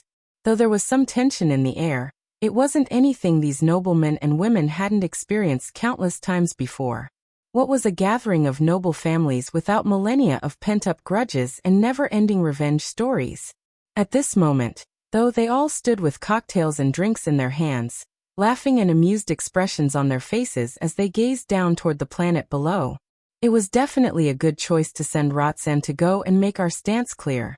Look at how much fun he's having down there. The one who spoke was a gorgeous middle-aged woman. She had sparkling blue eyes and cascading black hair. There was something about her that seemed particularly illusory, even though she stood on the back of the junior starship, just like the rest of them. This woman was the current head of the Rain family, Dolores Rain. My little brother has been a pain in my neck all his life. It's about time he put that talent of his to some use. The head of the Radix family, Averone Radix, laughed.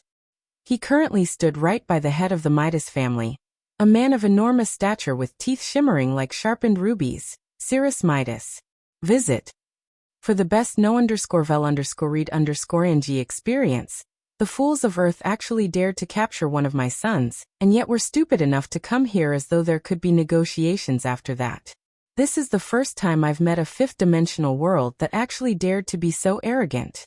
My Flora family has been sorely lacking in elite spores recently. I'll be certain to teach them what fear and respect is. The head of the Flora family was a woman with breasts twice the size of her head. But this was also because she could be considered to be overweight. Her belly bulged beneath her green gown, and her chest threatened to pop it at the seams. It was clear that even if she lost the extra weight, she would still be elite in that department. The trouble was that this was hardly enough to make up for other, odd features. Head Belize Floor had a head of hair constructed of dark green vines. They appeared to be somewhat slimy on first glance, as they were constantly exuded an odd viscous liquid that released a smell even more pungent than Head Cirrus sulfur breath. This smell was akin to concentrated cut grass, making it difficult to breathe. If that was it, it might still be acceptable. But Head Belize also had a spider lily growing out of her forehead, and its roots were visible beneath her skin. It made one's spine tingle watching the roots pulse every so often, sucking in her blood from nourishment. For a family of supposed tree lovers and huggers, the Flora family was seemed to be the scariest of them all. If they were aware of exactly what elite spores were, this conclusion would be even more set in stone. The final head was, of course, of the Umbra family, Xylem Umbra. However, neither he nor the youths to his back spoke a single word. It seemed like, unlike Radley's, the remaining members of the Umbra family matched their pale skin with stoicism and quiet. Isn't it because they're fools that we have to lay it out so plainly for them? Dolores chortled. We clearly only sent the younger generation after them as a sign of good faith, and a form of taking a step back as the strong bullying the weak, but they actually took this as being our own weakness. Since they don't appreciate kindness, we'll show them something else entirely then. Visit. For the best no_vel_read_ng experience, Averone. It'll be best if your brother lets a few of them escape, but as punishment I think about half of them should die. What do you think? I agree. Belize supported Dolores. I would say to kill them all, but we still need to get the young ones back. Averone chuckled. There's no need to worry. Rotzen knows what to do. I think Earth actually sent 2 of its princes here as well. We might as well capture them both too. Fools. Belize sneered. They really think we haven't sent anyone in the sixth dimension because we can't win. In reality, it's because who would pay such a heavy price to crush an ant? The youths behind the five heads all held an undisguised contempt in their eyes. So what if Earth had potential? It was ultimately just that, potential. When in the face of a higher dimensional world, what chance did they stand? On the barren planet, Lionel looked back toward Milan, who had been forced to retreat. At that moment, the young man who had been protecting Lionel all his life had a trickle of blood running down his lips and dripping from his chin. There was something especially sharp about that red color in Lionel's eyes currently. It was as though he could only see the whole world through shades of it, and nothing else. Visit. For the best no_vel_read_ng experience, barking dog? Lionel said lightly. That's right. Did I not speak clearly enough for you? Roxanne's sneer deepened. Do you need me to repeat it a bit louder for you? Keep your barking dog on a leash, or else I'll leash him for you. The youths of Earth suddenly flared up. Many of them knew Milan well, as they had been fighting together for years before Lionel returned. This sort of humiliation wasn't something they would stand for. However, the strength of Roxanne was completely out of their expectations. They found it difficult even to stand near him. However, even as their tempers flared, the two princes, Noah and Lionel, only seemed to get calmer. I see. I don't think I care anymore. Lionel said lightly. Don't care? That's the right idea. Dogs should be dogs. What need is there to care for them? Roxanne's next words couldn't help but pause when Lionel turned back to meet his gaze. At that moment, the twin oppression of the princes bore down, causing the wind in the surroundings to turn heavy. Sometimes being nice is just a waste of time. I wonder if your head would make your galaxies understand. Lionel's voice had become akin to a reaper's. The latest _AP_SODIES are on the website.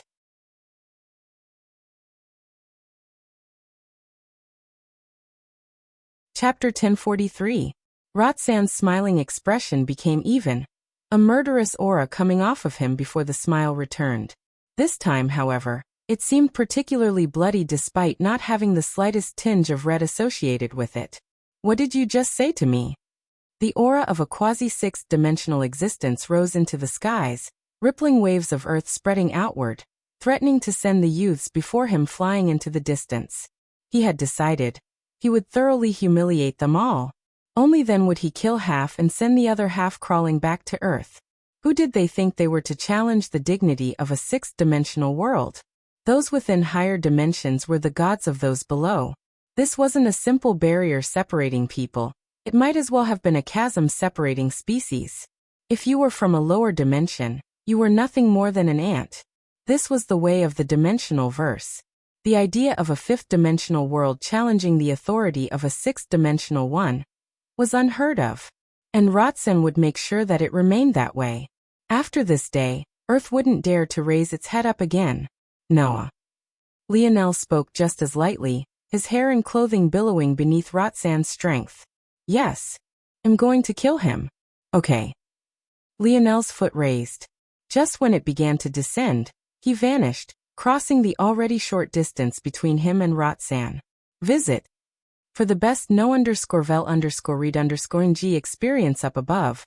The heads were speechless before Belize erupted into laughter. They really overestimate themselves. This makes things easier. Now no one can say we bullied the weak. It's clear these fools who attacked first. The others' heads remained silent, but the look in their eyes painted a picture that couldn't have been more clear. However, their expressions changed when Lionel reappeared. A man donning silver armor appeared before Roxanne, his twin-bladed spear sweeping through the air with an eerily silent momentum.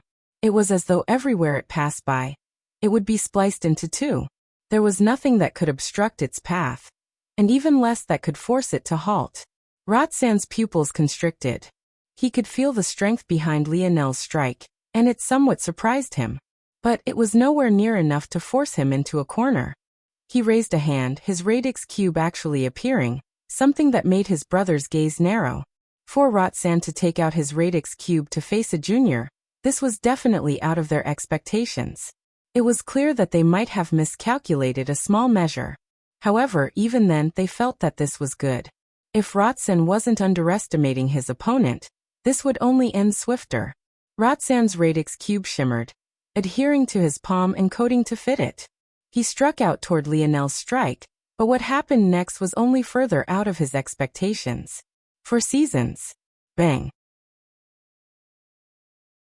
An eruption of universal force rocked the skies. Rotating artistic conceptions fused and diffused around Lionel, each forming a gorgeous image in the skies that gave the barren planet some character.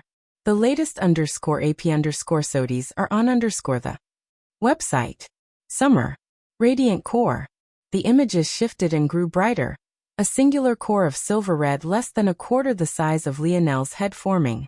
It appeared between Lionel's spear blade and Rotsan's bronze palm, leaving a sickening crunching sound in its wake. Rotsan's eyes widened, a shrill cry leaving his lips. He could feel the force of his radix cube being distorted. And even worse, there was a strong radiation and heat searing his skin to it. In the blink of an eye, not only had his hand shattered, but it had also gained a coating of molten metal. He retreated explosively, his mind going blank. This was his radix cube. How could it possibly be so fragile? It was designed for battle. It was only at that moment that Rotsan noticed the weapon in Lionel's hand. As a force crafter, it only took him a single glance. Quasi-silver. Rotsan didn't get much time to think when he realized that someone was actually behind him. Noah had appeared with his enormous saber. It rested on his shoulder, his gaze remaining just as placid as Lionel's own. An eruption of universal force surged out of him. The skies beginning to twinkle with flashing meteors, radiant moons, gorgeous worlds and sparkling stars. Like this, Lionel and Noah split the battlefield in two. On side was a paradise of the skies, the other was a paradise of the earth. A clash of the greater dimensional verse and the simplicity of the seasons. It was the kind of gorgeous painting that deserved to be immortalized. Noah swung down. Unlike Lionel's silent strike, his resounded like rumbling mountains. The air quaked and the ground beneath his feet split. Visit. For a better user experience, damn it. Rotsan was infuriated. He had been caught off guard by Lionel, and now he was suddenly being pincered by two brats. Did they really think that he was a pushover? Rotsan brought down a strong chop midway up his forearm, slicing his own hand and wrist off. The radix cube fell to the ground along with his flesh. But, just before it hit earth, it rebounded as though it had a mind of its own, shooting up into the air again. Rotsan shot out his bloody stump as his bronze eyeball rotated. A laser shot out from it and toward Lionel. At the same time, the radix cube morphed despite some of its internal components being melted. It reformed an enormous palm, replacing Rotsan's missing hand. With quick actions, Rotsan spun back toward Noah, slamming a palm of spinning gears toward his saber. Bang! A surge of force clashed between the two. Having been forced to attack in a hurry, Rotsan was only able to gather up enough strength to match Noah evenly. Complete cycle of the heavenly body realm. Rotsan's pupils constricted to an absolute extreme, before his expression changed. That's impossible, Rotsan couldn't finish his thought, his force surging as he sent out an opposite palm toward his back. He didn't know how Lionel could have possibly managed to deal with his laser so quickly, but he didn't have time to think. Winter. Withering snowfall. No. Visit. For a better user experience, a spurt of blood shot into the sky, an arm spinning about in the air beneath the fountain of crimson.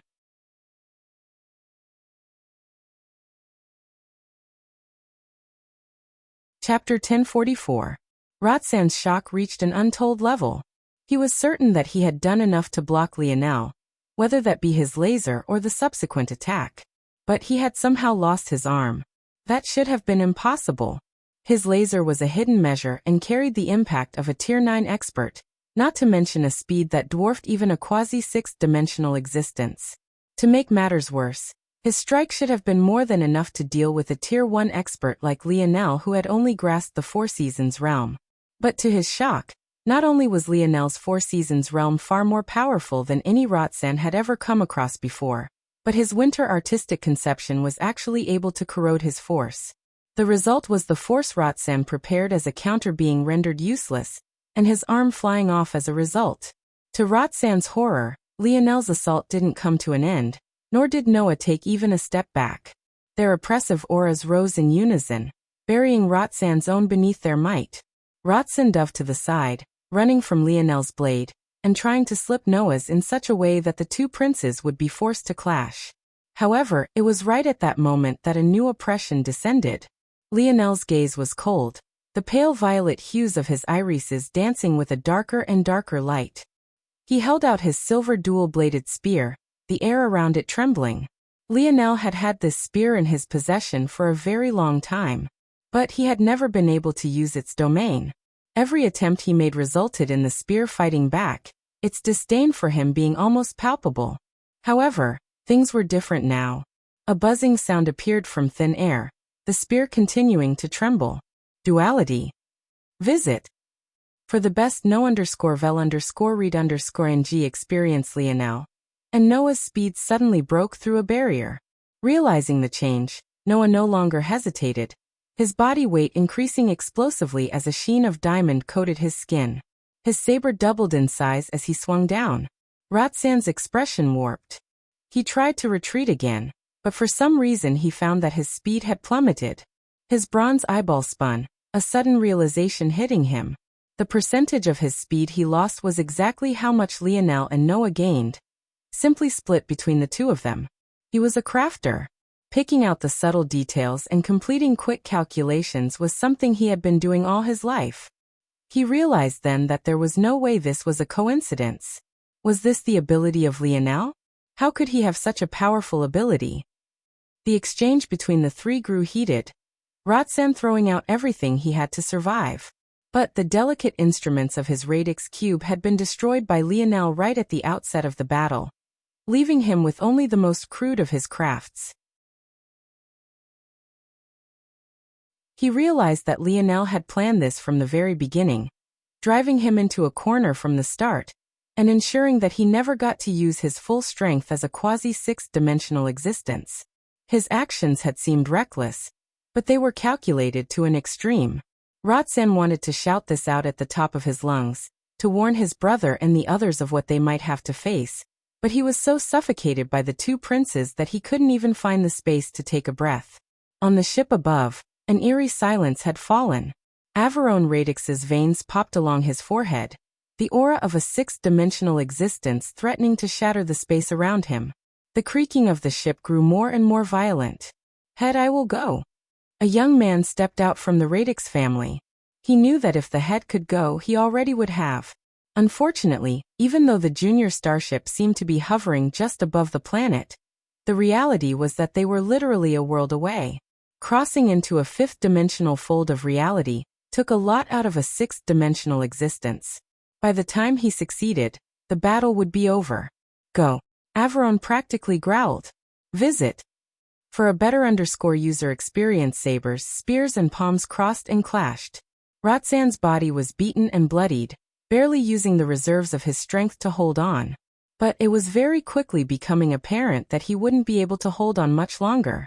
All around him, the youths of Earth watched on coldly, a pride blooming in their hearts as they watched their two princes drive such a powerful man to his death.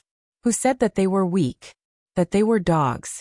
The billowing violet aura hanging around Lionel only seemed to grow thicker, while the emerald of Noah's gaze grew brighter. Noah's saber doubled in size again. Rotsan swung out his bronze palm in retaliation, but his attack speed was suddenly halved while Noah's accelerated even after seemingly already reaching its top speed. Fuck. I'll go all out with you. A billow bronze force shot up around Rotsan's body, causing his skin to quickly turn metallic, all sorts of hidden gadgets within his body piercing outside and coating him from head to toe. But if this would really change the outcome of the battle, he would have already done it. In that moment, Lionel appeared to his back, his spear arching upward and taking with it Rotsan's other arm just as it rose up to block Noah's strike. Rotsan's expression became ferocious, his teeth becoming bronzed as he bit down toward the blade. But Noah's wrist shifted, hacking at Rotsan's waist. The sound of metal shearing metal resounded, Noah's saber getting stuck halfway through Rotsan's body. Visit. For the best no_vel_read_ng experience, horror lit the latter's gaze as he fell to his knees, blood and fluid oil falling out from him. Even nearing his death, he had no idea how Lionel had rendered so many of his abilities so useless. It was only after a small metal spirit wiggled its way out of his wounded hip that he came to understand. Metal spirit. Lionel and Noah stood over Roxanne's kneeling figure, their expression unmoved and indifferent. If it wasn't for their slightly hurried breathing, it would be difficult to believe that they were human. Lionel raised his spear. Right now, he had no intention of being diplomatic nor merciful. He wasn't a fool. He understood exactly what would have happened had he and Noah not been strong enough today. Stop! A figure was forming in a not too far off teleportation platform, the very one they had planned to use to bring them to their ship. However, this figure was horrified to find that his body was still illusory, as though caught between two states. Lionel swept a gaze over, as if he would allow reinforcements to casually come and go as they pleased. Did he really look like a fool to them? His spear didn't pause for even a moment. I swear if that spear falls, you'll regret it. The moment these words were said, a crimson light lit Lionel's gaze. The two most important things in his life, the mantra he had lived by since he was a child, was respect and persistence. What he hated the most was being disrespected. Visit. For the best no_vel_read_ng experience, SHUU. SSSS. Lionel's spear swept through Roxanne's neck, a fountain of blood following suit. Then he pointed it toward the illusory figure. As many as you send is as many as I will kill.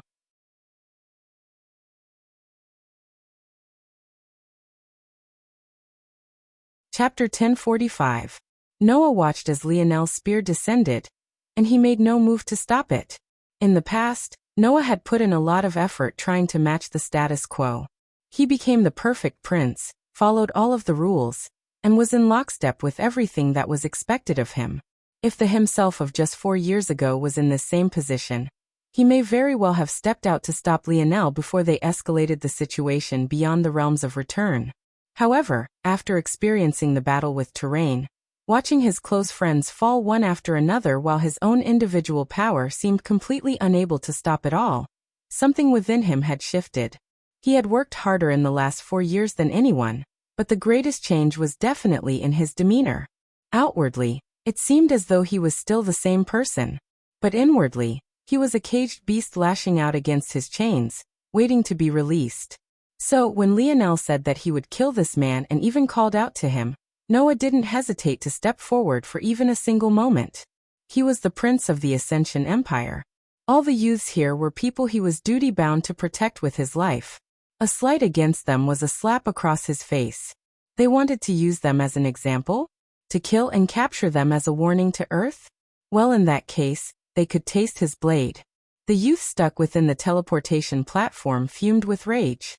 However, after speaking his final words, Lionel no longer paid attention to him. Walking back toward Milan. The latest _AP_SODIs are on the website. Are you alright? Milan gave Lionel a cheeky, yet bloodied grin. It seemed he wasn't quite aware that his teeth were soaked with blood at this moment. Milan tried to speak, but he ended up coughing. Lionel frowned deeply, placing a hand on Milan's shoulder. When he used his internal sight to see the state of Milan's body, the coldness in Lionel's gaze grew deep. Milan might have been standing now, but that was only because his pride hadn't allowed him to fall. As prideful as Lionel was, his brothers were just the same. It could be said that there wasn't a single one of Milan's inner organs that wasn't damaged.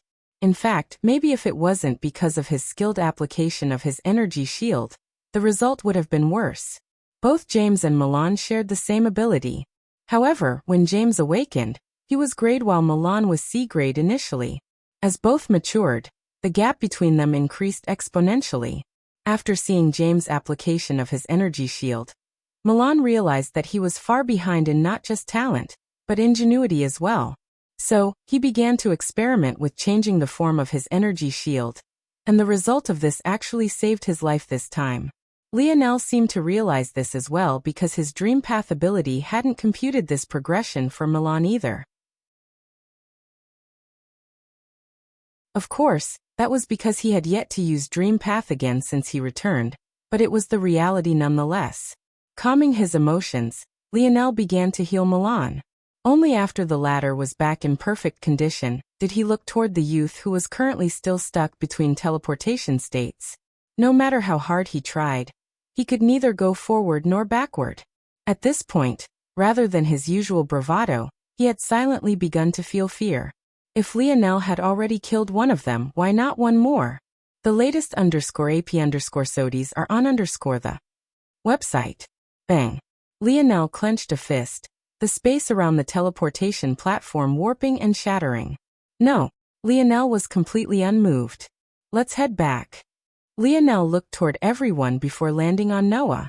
I'm sure that their attacks will be more furious now, but I can also tell that you're all dissatisfied as well. Make sure they feel that dissatisfaction.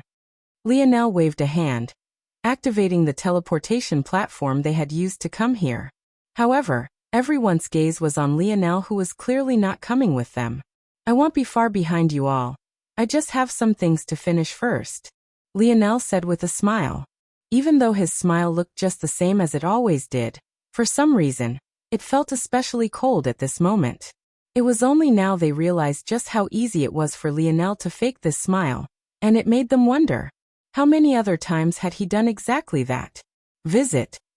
For a better user experience, the youths all vanished, returning to Earth's fold of reality, and leaving no one but Lionel and Roxanne's corpse on the barren planet.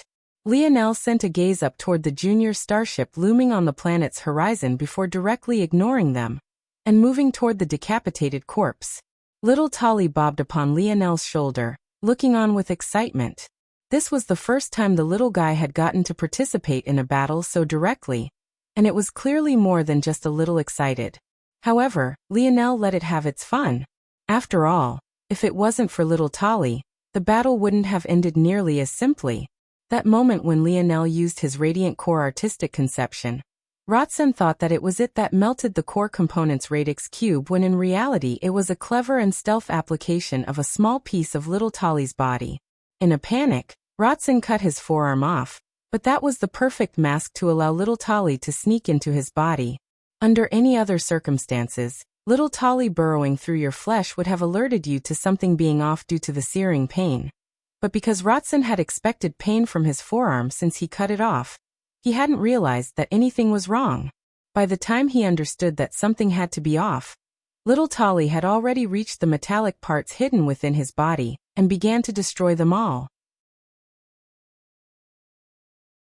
In that state, since they were all his artificial body pieces, Roxanne hadn't felt any pain at all, and only realized something was wrong when he tried to activate their mechanisms. Lionel wasn't under any illusions that he could defeat a quasi-sixth-dimensional existence, especially not one from a far more talented galaxy than the Milky Way. So he felt no shame in using such hidden tactics for victory. The Radix family only had themselves to blame for daring to use metals in a battle with him. Visit.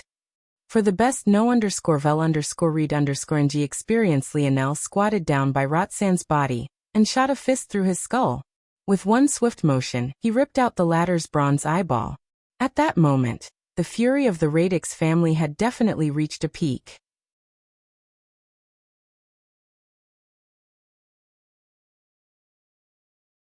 Chapter 1046. As though he hadn't mutilated the corpse enough, Lionel's finger twitched, sending little Tolly barreling into Roxanne's now empty eye socket. At that moment, Roxanne's body began to deflate, his skeleton losing its shape and his flesh slumping to the ground. By the end of it, the normal bone that was left was nearly none at all, leaving a grotesque flesh suit behind.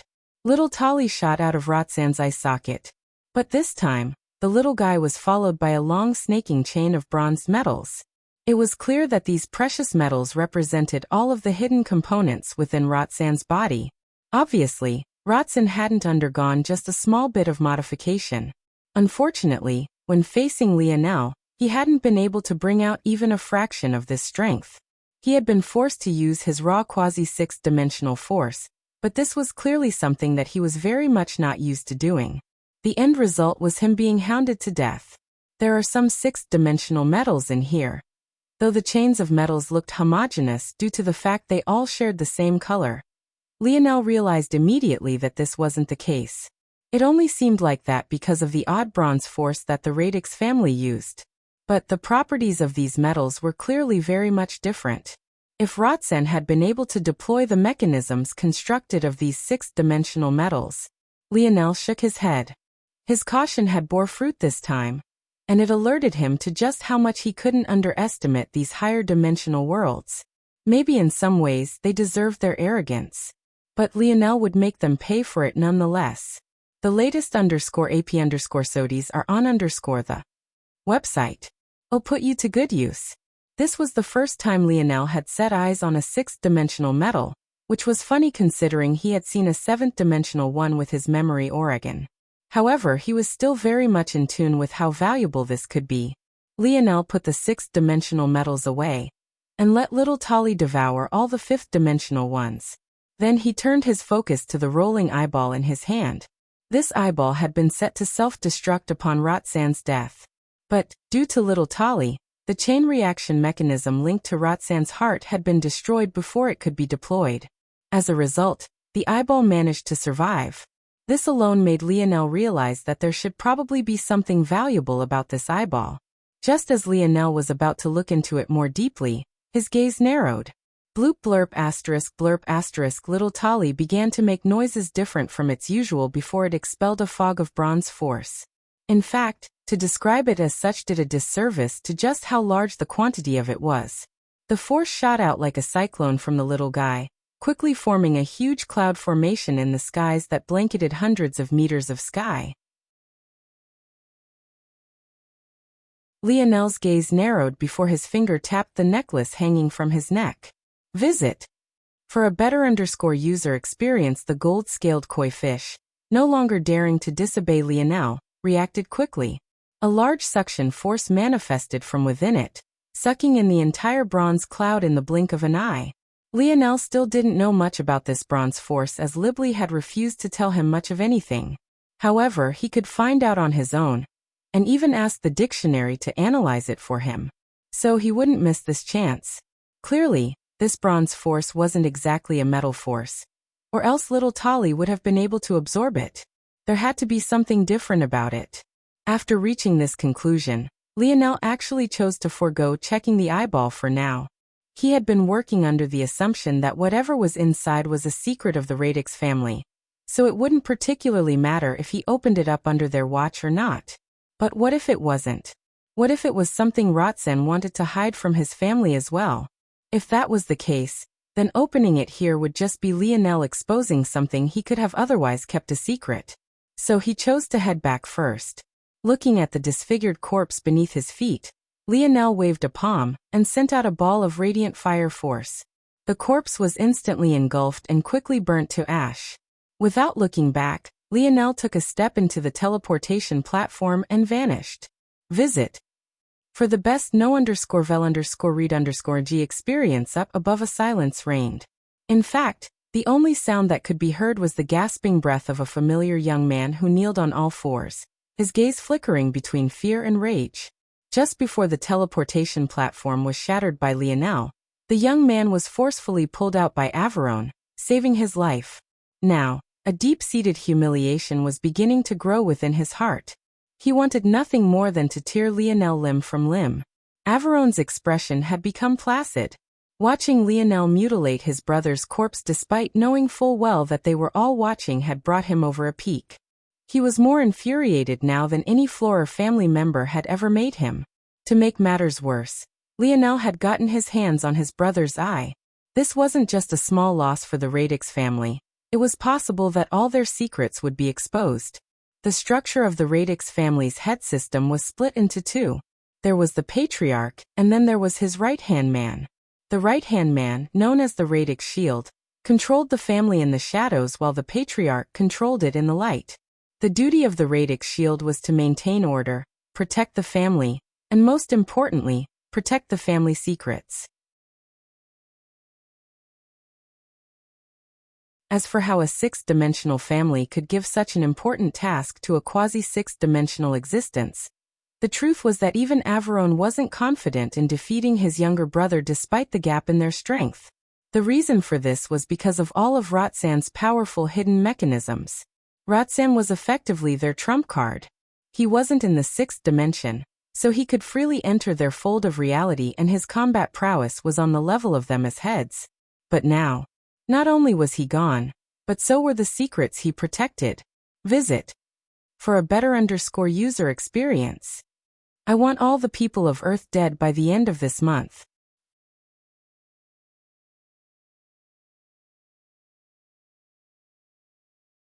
Chapter 1047. Averone's voice dripped with a barely concealed fury. The junior starship shook and quaked, the seams threatening to burst. However, if a starship was so easy to destroy, it wouldn't have such a name to begin with. We can't go that far. The words cut through all of Averone's momentum despite its softness. To the shock of the heads, it was actually Xylem, the silent head of the Umbra family, who spoke, shutting down Averone's thoughts before they could even be put into action. What did you just say? Averone growled. I'm not a fan of repeating myself, you heard me just fine. In case you've forgotten, Earth is the subject of interest for countless powerful existences.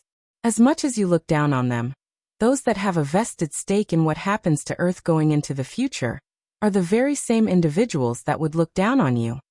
The only advantage we have over these existences is proximity. Don't let your overinflated ego blind you to that fact. If you dare to commit mass genocide, even setting aside the fact that Shield Cross stars would never allow such a thing to happen, even if you somehow manage to succeed, there will be hell to pay. I agreed to participate in this war to claim a small piece of this fertile land for my Umbra family. I didn't come to kill or maim. I would advise that you all wake up and realize the true nature of the situation that we're in. We're nothing more than mice nibbling at the edges of meat prepared for lions. The more you pretend as though you're the lion, the greater you'll suffer in the future.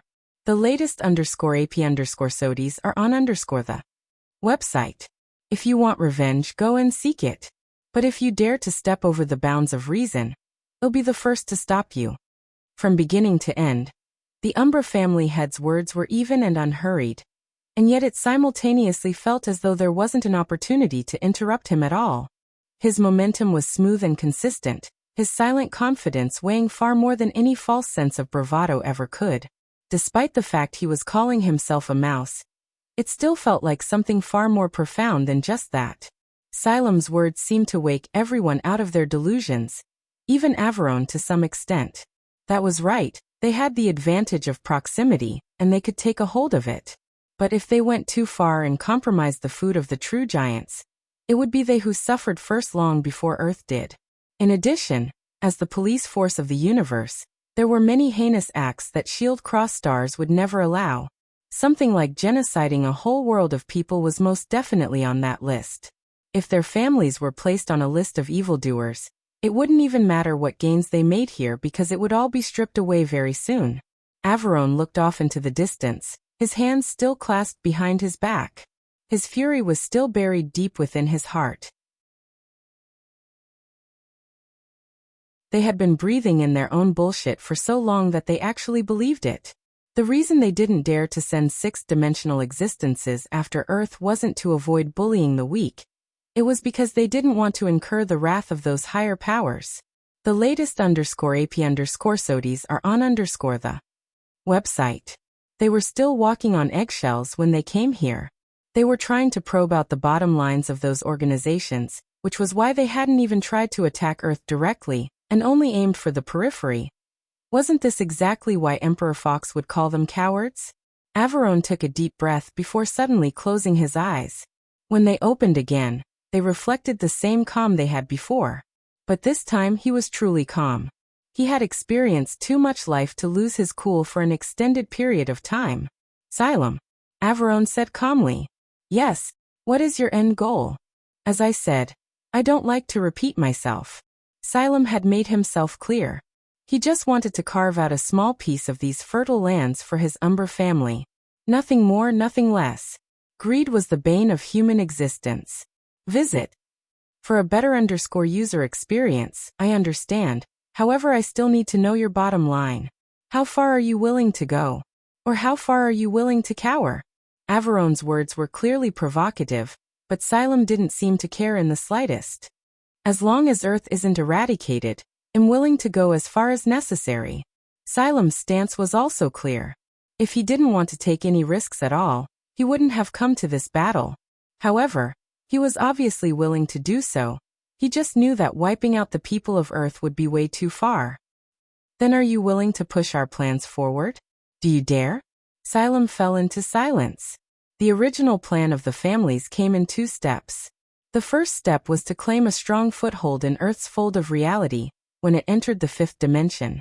The second step would occur when Earth entered the 6th. When that happened, they would no longer be restricted and could use that foothold they had earned to expand and carve out a territory for themselves. According to even the most conservative predictions, Earth's 6th-dimensional fold of reality would swallow the entire Milky Way.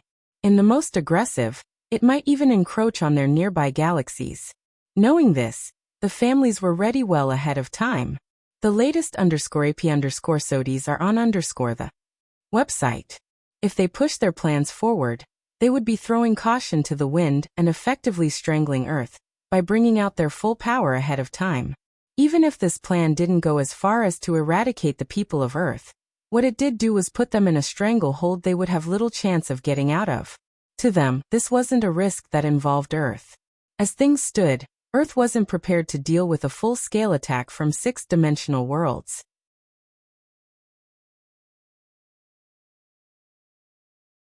Their loss was inevitable. Rather, this was a risk that involved the reaction of those powers. Did they dare to do this or not? Xylem let out an odd sound. Finally some real backbone, it's about time. Why would I not dare?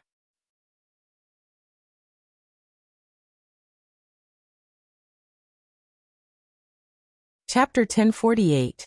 While the 6th-dimensional families likely believed that Lionel had returned to Earth, the truth was that Lionel was currently streaking across the stars in the segmented cube. As for his destination, it was a branch of the Force Crafters Guild.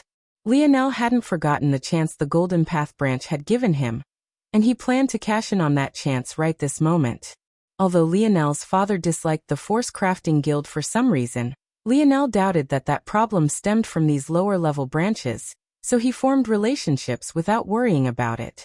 When Lionel felt that he was on the right trajectory, he allowed the segmented cube to cruise and pulled out the bronze eyeball. Just looking at it now, Lionel could tell that it was intricately structured. In fact, it was no less complicated than the inner workings of Roxanne's radix cube. Remembering how violently Libly had reacted to even the idea of restarting your radix cube, Lionel chuckled to himself. It almost felt like Roxanne had indeed restarted. It was just that he hid it in a different form. There's a lot of hidden mechanisms in this eye, and I would be stupid to think that there aren't other lines of defenses. If I take a wrong step, it would probably self-destruct. But could it be more complicated than the memory ore? Lionel highly doubted that, and he was correct. He sunk his internal sight into the eyeball and quickly deciphered its inner workings. Metal doesn't act like this. It's almost like a living organism rather than a dead object. This has to be related to the bronze force. Lionel realized that the inner workings were indeed not as complex as the memory organ. However, even though it was less complex, Lionel was still at a bit of a loss on how to open it up. It felt like Lionel had a perfect lock-picking set for the memory ore, but for this eyeball, even though the mechanisms were simpler, he was missing the appropriate tools. Lionel knew that if he acted rashly, he would end up losing the eye entirely. Lionel narrowed his eyes. With a flip of his palm, the bronze eye vanished and was replaced by a shimmering bronze crystal. There hadn't been enough force to form a pure crystal, but there had been enough for the segmented cube to form a normal crystal. This should be more than enough for the dictionary to analyze. Lionel thought for a moment, trying to decide what the best question to ask was before he settled on one. Visit. For the best no_vel_read_ng experience. What type of force category does this force fall under?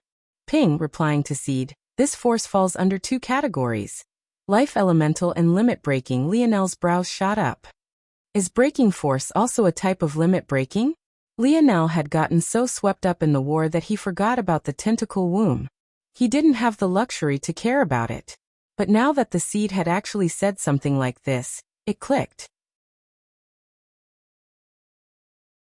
Ping. Breaking force is a name that the limit breaking type goes by. Lionel was suddenly endlessly intrigued. So maybe this breaking force wasn't as rare as he thought, or maybe it simply came in all sorts of shapes and sizes, not to mention qualities.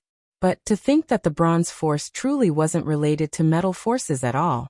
Lionel had already guessed this, but even in his most extreme conclusions he had thought that it could be routed back to Earth force in some way, shape or form.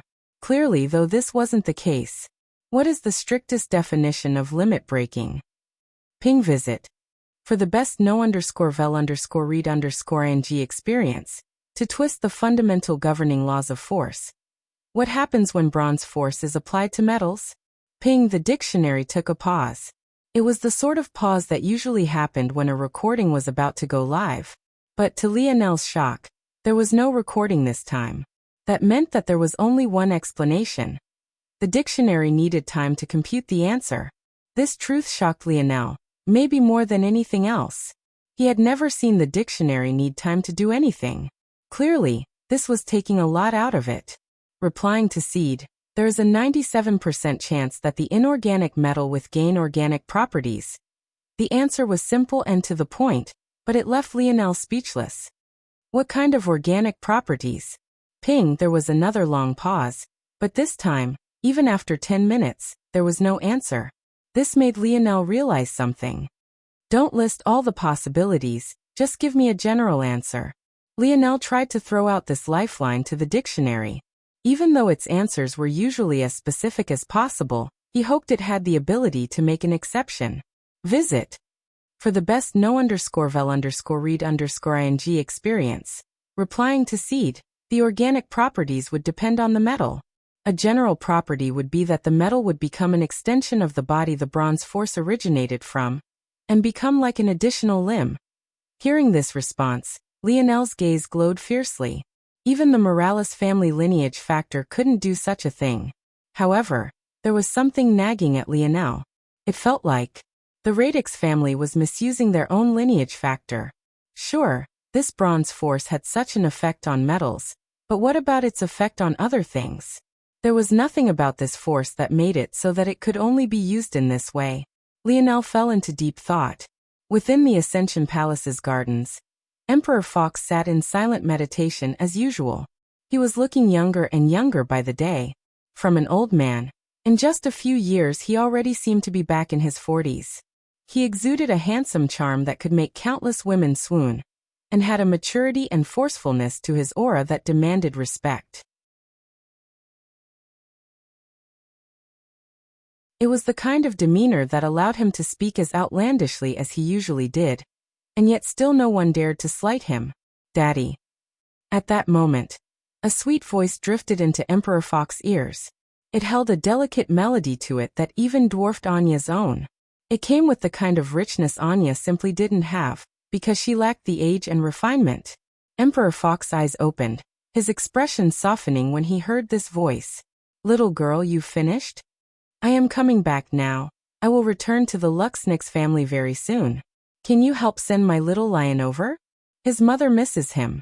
The latest _AP_SODIES are on the website.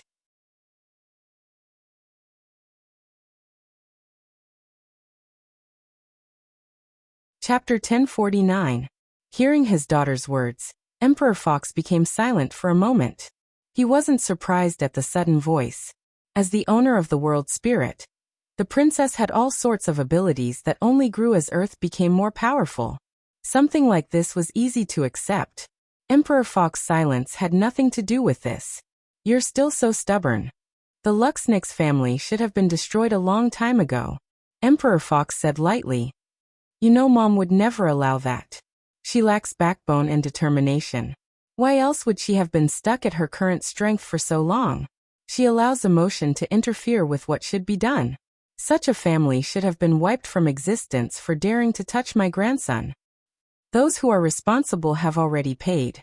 Though the princess said this, her voice seemed to have lost some of its cheeriness. In fact, her tone had become even colder than her father's, But it was clear that this rage wasn't aimed toward the Emperor. Visit.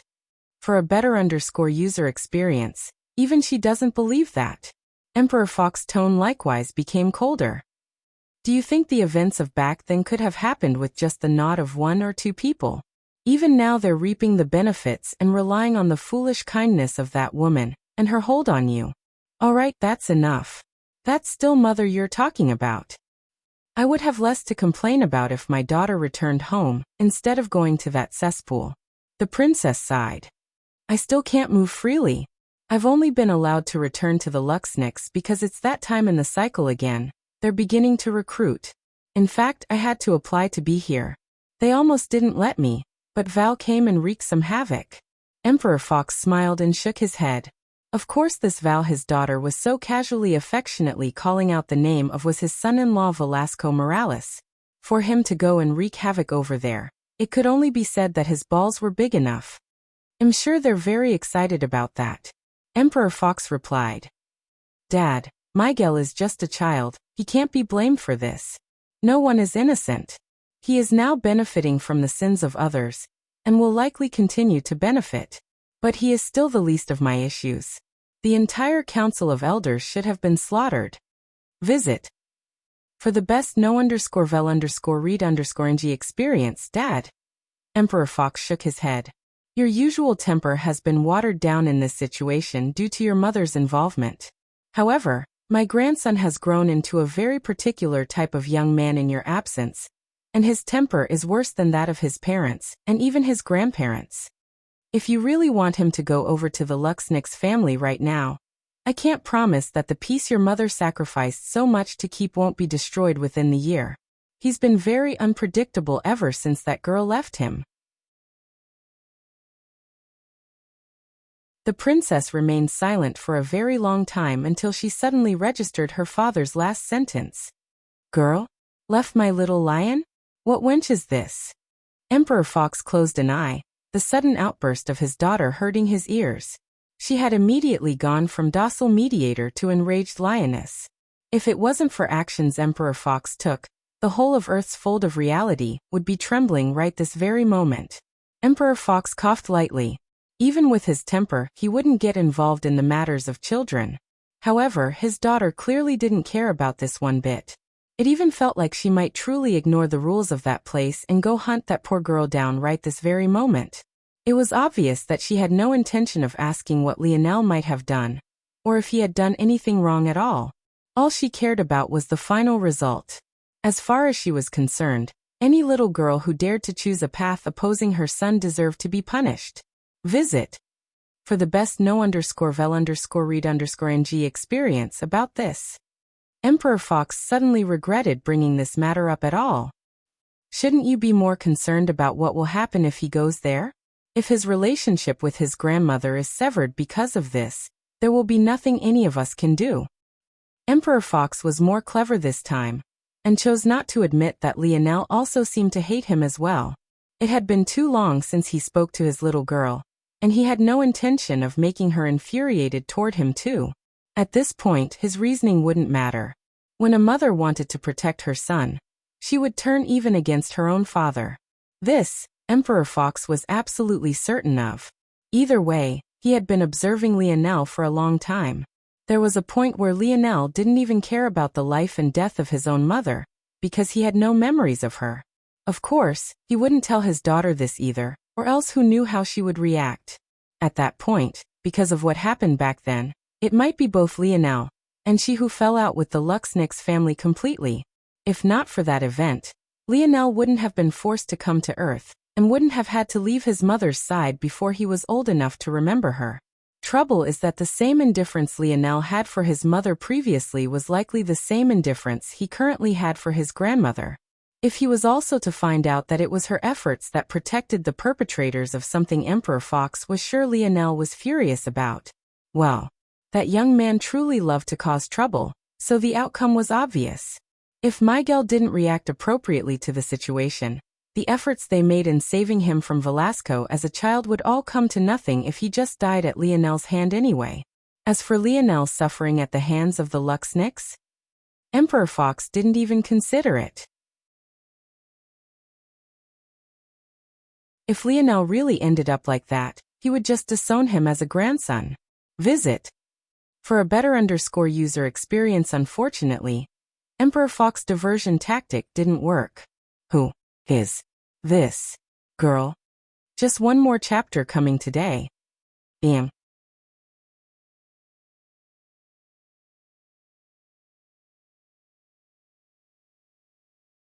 Chapter 1050. Lionel had no idea that his mother was currently speaking with his grandfather about such things. And he also had no idea that his grandfather actually knew so much about his life. It would be hard to tell how Lionel would react to such a thing. It was an odd coincidence, though. Lionel's mother might have contacted Lionel directly to tell him to go to the Luxnix family, but Lionel wasn't currently in Earth's fold of reality, so the princess hadn't been able to use her world spirit to find him, and could only speak with Emperor Fox. But maybe this was for the best.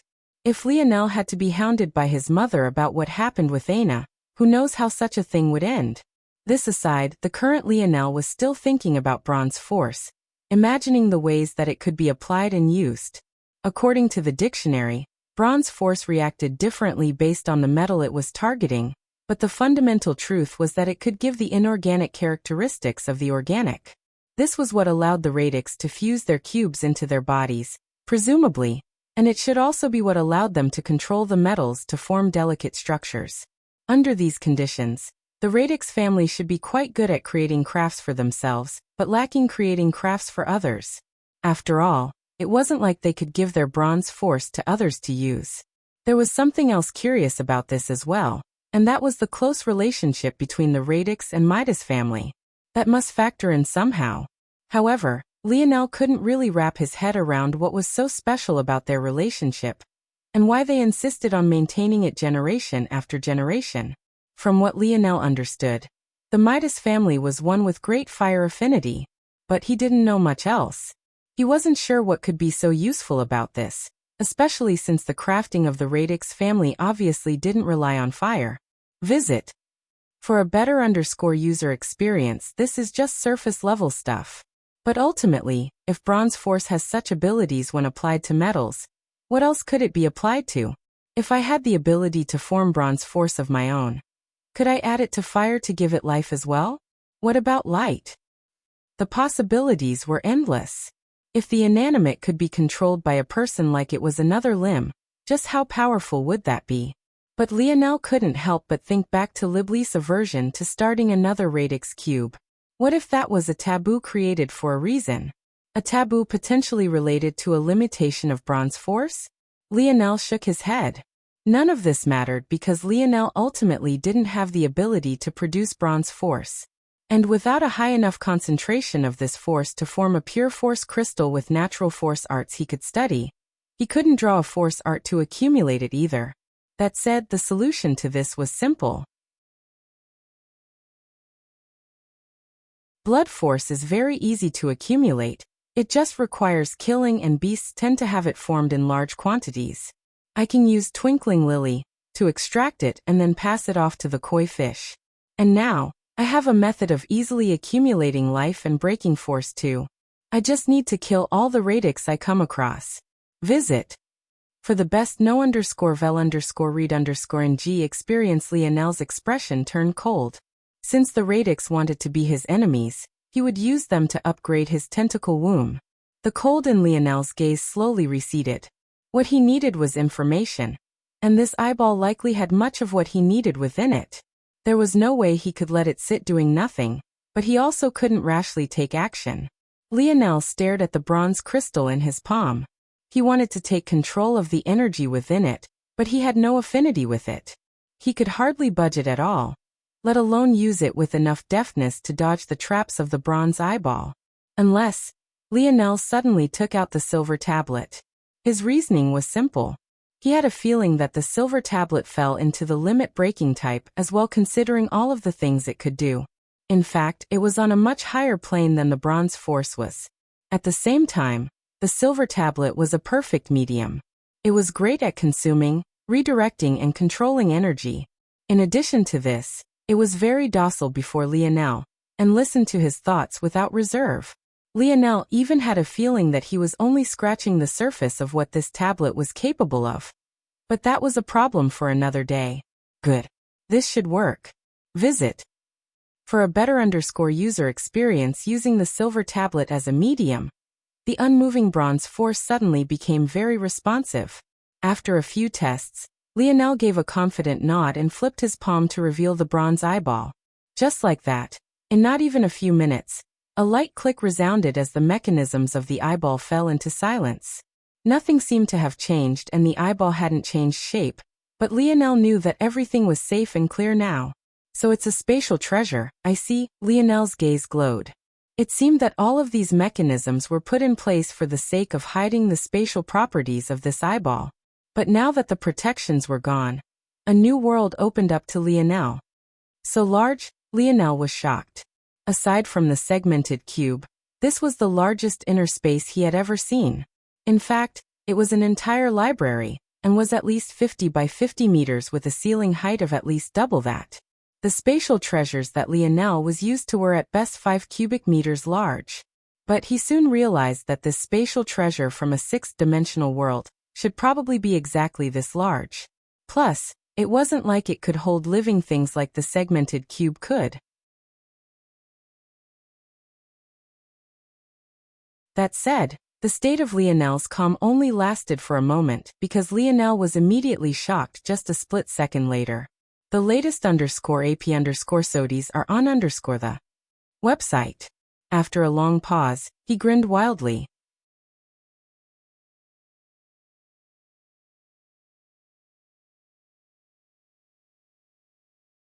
Chapter 1051. Lionel had expected something good the moment he saw the size of the hidden space within, but he had most definitely not expected anything so good. It was one thing if this ring carried all the secret techniques of the radix family, though this would be interesting and a decent reference for Lionel, especially as he moved toward maybe one day soon starting on his second divine armor. It wouldn't be to the point that Lionel would react like this. Even though Lionel managed to take control of Roxanne's bronze force with the help of the silver tablet, it had to be understood that this didn't change the fact that bronze force was ultimately something Lionel could not use. The radix were able to use bronze force as an extension of themselves to make their radix cubes a part of their very being, almost like gaining another complex limb. However, because Lionel couldn't produce bronze force himself since he didn't share their lineage factor, he would never be able to replicate this feat without the ability to produce bronze force. Lionel wouldn't be able to make the metals his own. Even if Lionel stole from the radix and formed more bronze crystals like these, he would end up making objects that could act as extensions of others rather than him. Say for example he used Libley's bronze force, whatever object he changed would ultimately be hers to control. This was all to say that though Lionel was intrigued by the radix family's crafting skill, it wasn't to the point that it would be life-changing to him. Ultimately, it was highly unlikely that any sixth-dimensional family would be able to match up to the knowledge the Morales family could provide, especially when it was remembered that the branch of the Force Crafters Guild itself viewed the Morales as a rival. So why was Lionel so excited? It could be summed up in one word: secrets. Visit. For the best no_vel_read_ng experience, Lionel had never expected that Roxanne was such an important individual. The information he held within his eye went beyond the scope of the radix family, but even touched on secrets of not only the Midas, but even their enemy and potential enemy families. This meant that not only did this library have the resulting espionage on the Midas family, but it also had in-depth information on the Umbra, Rain and especially the Flora family. Even beyond that, there was a dense breakdown of the Milky Way and a half a dozen other galaxies in the general vicinity. Lionel could have never thought that such a thing would fall into his lap. What Lionel didn't know was that Roxanne was a contingency plan of the radix family. This store of information was actually a copy of the main source. In case anything happened to one, there would always be the other. This was why Roxanne set things up to so confidently destroy all of this valuable information.